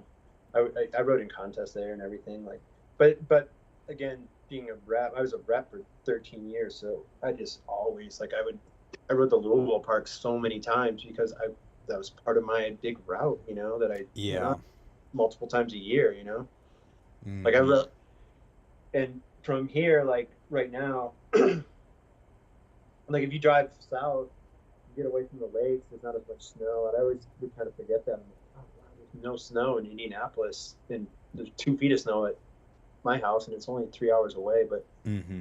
get away from the lakes, and you're in the Ohio River Valley. It's just a different climate, it's just warmer.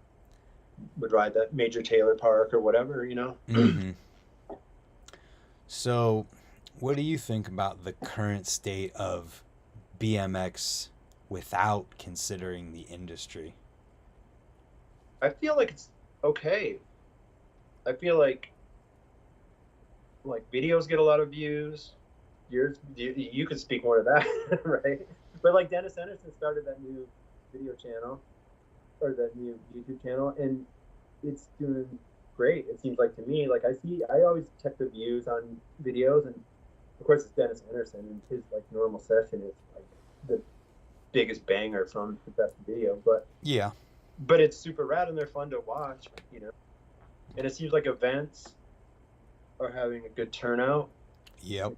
Jams and everything, and like that Dig magazine that just came out, and I'm not trying to plug Dig, but like that totally sold out like right away. I mean, I'm sure some shops still have some, but like there's no more. Yeah. Not huge circulation or anything, but I mean it's a good barometer. And I know like like parts when at S&M, like frames and stuff like that still sell. It's just complete bikes and parts sell. Like Albe's is still going strong. The mail orders are they have the same problem. They have too many bikes and everything, but they're not. Business isn't necessarily. I don't want to speak for anyone, but they're still in business. They're still doing business every day. Yeah. I would agree with that. I feel like there's a lot of events going on, and when you go to them, there's a lot of people who show up, and everybody seems to be having a good time. And I mean, being local to Rays, you go there on a Saturday, and it is just insane. There's so many people, and yes, Rays is more than just BMX, like freestyle, and there's a lot of people there who are riding mountain bikes, just going on the ladders sections and stuff, and a lot of DJs there. But it just seems like there is a lot of people doing it, and what we hear from the industry saying things are struggling is more of industry separated from actual people just going out and riding. Well, of course. I mean, they're in business to do business, like if you're sitting on thousands of bikes, then of course it's a problem, you know, like Yeah. how could it not be a problem, you know? But it seems like the energy is there, like you're saying, and like I don't know, I just feel like it's good. Like that wheel melt thing was rad, right? It was amazing. That, but whatever, you know, like it's how it worked out. But everything like that seems like it's good. Toyota or the triple challenge thing this weekend at the Supercross seemed like it was super rad. Like, you know, I'm looking at all this stuff from my basement for the most part, but it just seems like things are going pretty strong in terms of like a scene, you know. Yeah, I would definitely say so, and I would agree that BMX as a thing that people do is okay right now, Yeah. for sure. I mean, there's other like sponsorships and like being a pro rider and getting paid is gotta be so tough now. Like I don't know how dudes do it. I know a lot of those guys have to have jobs. You have to. You Mm-hmm. live in California and survive on $1,500 a month. It's just not possible unless you have 10 people in one house. Exactly. So, I mean, that part of it is got to be so tough, you know. And sponsorships, like, it's so hard when a company is really struggling and just with inventory levels and overhead and everything else. Like, and riders are so important. It's such an important part of the program, you know. Like, not Yep. everyone that's the same way, but man, I do. I worked for Animal for a couple of years ago, for a couple of years, and I still would, but there's the same problem that every company has. Like with Animal, definitely a problem just to keep the wheels in motion there. But man, Ralph always prioritized paying riders, which even sometimes I was like, dude, how are you paying this guy? You can't. But he just knew how important it was, and it is like Animal still, like it's not Animal 2010, but man, Animal still has credibility. It's still Mm-hmm. a real company. It's perceived as a rider-owned company for riders. It really, really is. You know, I don't care what anyone else says. Like, I probably still rock a bunch of Animal parts on my bike, and I know if I needed some now, Ralph would send them to me. You know, like he gets it to a fault. You know, to his own detriment sometimes because he kind of gives away too much stuff, but at the same time, you know, it just keeps it moving, just keeps people stoked, you know. Yeah, and I would say that the time period we're in is going to weed out the people who aren't that way. Yeah, of course, exactly. Like Animal will still be there somehow. Like Mm-hmm. how is it still here? And see, I stay in touch with Ralph. I haven't talked shop with him recently, but like there's new stuff. Like when I see new Animal tires or restock on Animal tires, like we were talking about the mold thing earlier, like they're not new Animal tires because they're not opening molds. That's not in the budget. But just that they're having tires produced is huge because it's expensive and there's minimums. Like you can't get 100 tires made. You know, you have a lot of tires made. And you have to commit to it. And you have to pay the factory to get them here. Like it's just not going to happen otherwise. So, you know, there's a lot to it. But in terms of being like a sponsored rider and trying to make a living, geez, man, I don't know. I hate to. I don't even want to know how small the number of riders are right now that are like actually surviving at any kind of realistic wage, you know, on just their riding income or their sponsor income. Because it's probably pretty small if you completely exclude anything outside of the BMX industry paying people, and it's just someone surviving from riding. I bet you, to an extent, there's very, very few people who even have that ability, and that most people have other avenues of income too. right.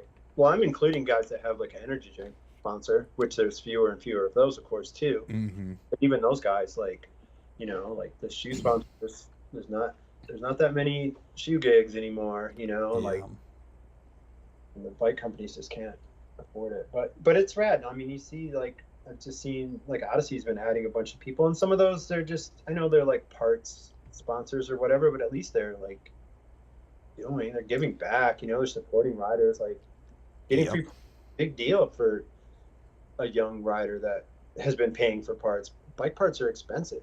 Right, And exactly. Odyssey is prestigious, you know, like that's a big deal to get Odyssey parts or get a Haro frame or whatever, you know, to get any frame. Mm-hmm. That's rad. And I mean, you know, is Garrett Reynolds going to ride for parts? No, of course not. But he, if anyone, you know, there's like that elite group, and he's one of them. You know, that those dudes deserve anything that comes their way. You know, like they deserve all of it. Yeah, and to have any company expanding their support for riders or adding more riders right now Yes. is just like it just shows what they're in it for more than anything else. Yeah, exactly. That's how I feel the same way. Like it's just making a statement about their dedication to BMX and their support for it. You know. Yep, wholeheartedly agree. So what do you think? What do you think BMX needs right now? I don't know, man. It needs settle down, man. like, Settle down. it doesn't need to settle down. It needs to ramp up and be stoked. Probably needs more events. Events are tough though. Like you're an event guy, but you can't just have an event at the local skate park necessarily. A lot of them you have to have permits, and it's just like more hassle than it's worth. Yeah. Not you just can't do it, you know, or like a trail. Like I've had trail jams at my house, and it's kind of a nightmare. I'm like, it's at my house, you know, like it's on my property. If someone gets hurt or someone shows up and then I don't, you know, like that's all scary stuff. Yeah, I'm very lucky in the situation with our trails in that they are on private property, that it's not where the dude lives. He bought the property because the trails were on it and they were gonna get torn down, and the school district was like, he just offered like, well, what if I bought it? And Really? so they sold it to him for super cheap, and so he's owned them for over 20 years at this point, and like it's out of the city limits, so they're just, even though it's right there, and so it's perfect. We have a trail jam and we don't really have to worry about too much of that kind of stuff. Yeah. Well, there's definitely more. Yeah, that's awesome, but that's the exception rather than the rule. You Oh, know? exactly. I recognize that. And trails, like, God, dude, trails are so much. Like I said, when I was a kid, it was like just building one jump. It'd be like a foot wide because I was too lazy to make it wider than that. Mm-hmm. Just fall down, but I would still ride it all the time.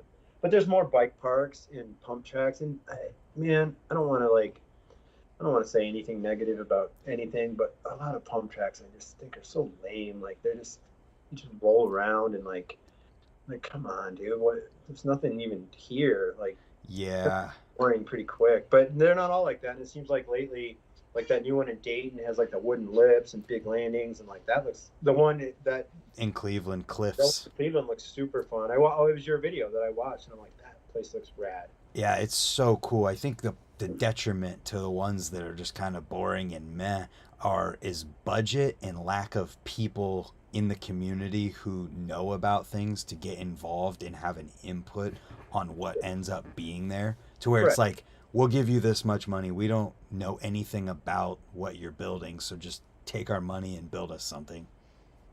Right. We want a skate park. It's the same exact problem. Yep. But there's no one, you know, that knows what they're doing, is involved in the city builds a skate park. Is great, of course. Have you been to that pump track? And it's a name like Worcester, kind of like it's south of. It's in the middle of nowhere. Like, are you talking about Newark? No, not Newark. It's a pump track. It's like an asphalt pump track in Ohio. Yeah, it's like south of Toledo. No. Are you talking about Sandusky? It's by a skate park? No. Then I'm not sure. It doesn't matter, but it is literally nothing. It's like a four-corner town that doesn't even have like a flashing light. It has like stop signs. Yeah. Like broken down houses around it and everything. I'm like, how is there a bike park here? Yeah. But anyway, I digress. But that stuff's all, I think it's healthy. Sometimes it's like, if it sucks, like it's boring, like, are kids gonna keep riding it? Like, you're gonna will it inspire them to go other places? Maybe, like the kids that are into it, they'll build their own stuff. It's a lot of work, and like my kids wouldn't build a jump just for anything, like that's work. I get it. Like, I didn't want to work either, but as an adult, I understand. Like if I want to have it, like I was always scared of trails. I still am when I go to trails. Like they're so intimidating. That's why I just had to build my own. I'm like, I have to build my own. I won't be scared of them. And I still am. But that's the difference, But I also enjoy working on them, and it's good fitness, like good core strength. Like in the spring, like I'm in such good shape because like your core, like my back hurts right now, like it doesn't hurt after I've been digging for a bit. Like that's the best I am. And somebody said, or two people said Rudolph is what it is. Rudolph, thank you. I was looking at Google Maps, like trying to find it, but yeah, that's the one. That's exactly it. Rudolph. Yeah, it's lucky that the parks around here, we had enough notice before that they're being built that we could get involved with it. Like there's a new skate park going into town 15 minutes from here that the community and the leaders who are in charge of the project really reached out and did the right thing, got involved with the community and the people like me and the other like skateboarders who have been skating forever, and got our input. And now the end result of the skate park that's going in is a design that is just awesome. And that's great. That's so awesome. And it wouldn't have been potentially if it was just them throwing money at the company and getting whatever random stock layout they take off the computer. The lowest bid. Yeah. No, I've tried. The town I live in is so small, and I've been to a couple meetings, and like they're so into it, but there's no money, and it's the whole thing. Like, I don't know. Like, I could probably put some effort into trying to fundraising, but man, that's a whole other animal, And it's so much money. Right. Yeah, it's a ton of money. Like it's not like we're gonna have a bake sale. Yeah, you're gonna make $100. Car wash and put a dent in anything, Oh yeah. We've been talking, Brad. Seems like an awfully long time. 2 hours and I'm about to pee my pants. Yeah, me too. So, with that being said, where can people find you on the internet, Scott Towne? At Scott Towne, Instagram. And we can look forward to Greystoke coming in April, hopefully. Yeah, you'll see more about it soon, but yeah, the actual magazine, April. Cool. April. March 31st. How about that? Let's push it. We're bumping it up. But social media and stuff will launch soon. I actually have a media kit if anyone's interested in advertising. Nice. Hit me up. Selling it, doing everything. I'm going to be delivering the magazines. I'm going to drive around and deliver the magazines to save on shipping because shipping is so expensive now. Perfect. And if anybody does want to do advertising, get that media kit. I love that I have this thing that I can use to potentially help people. I know you don't need it for something like that. Yeah, I do. Yeah. Of course we do. I'm saying I feel like you might not need my help to do that, but I hope that I can help. We need your help, Brant. You do. I just want to say, I know we're trying to get off here, but you admittedly don't like know the history on stuff, and that I would say that also. Like, I'm not one of those annoying old dudes that thinks kids need to know their history. Like, I don't feel that way at all. Like, kids don't need to care. Like, they want to know. Like, more power to them. Like, if they're into it. Like, do you know who R.A. Levinson is? Yep. He's so into like old school BMX stuff. It's so rad, and I love that. He's a really cool dude. I like him a lot. But like, who cares? Like, you don't need to know what happened in 1978. Like, I care because I was there, or I wanted to be there. Like, but not everyone needs to give a shit.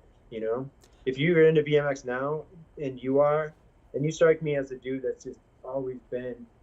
You clearly love BMX, and I love that about you, and I love that really comes through and all the stuff that you do. Like, I think it's super rad, and I think what you do is good, and you provide like a really important perspective to BMX, because it's not like it's not in the name of your sponsors. You're not trying to sell anything or promote an upcoming magazine like I'm trying to do, which is not why I'm doing this at all. But I think that's really important, and it's really pure, and I think it's really rad that you do it and keep doing it. And that's a big thing too. We see so many things come and go, and you're still doing it. And that's huge. Thank you. Yeah. More power to you. Thank you. I've been doing it since literally there was no one watching, and I would do it if there was still no one watching, because like you, I just want BMX to be literally my entire life.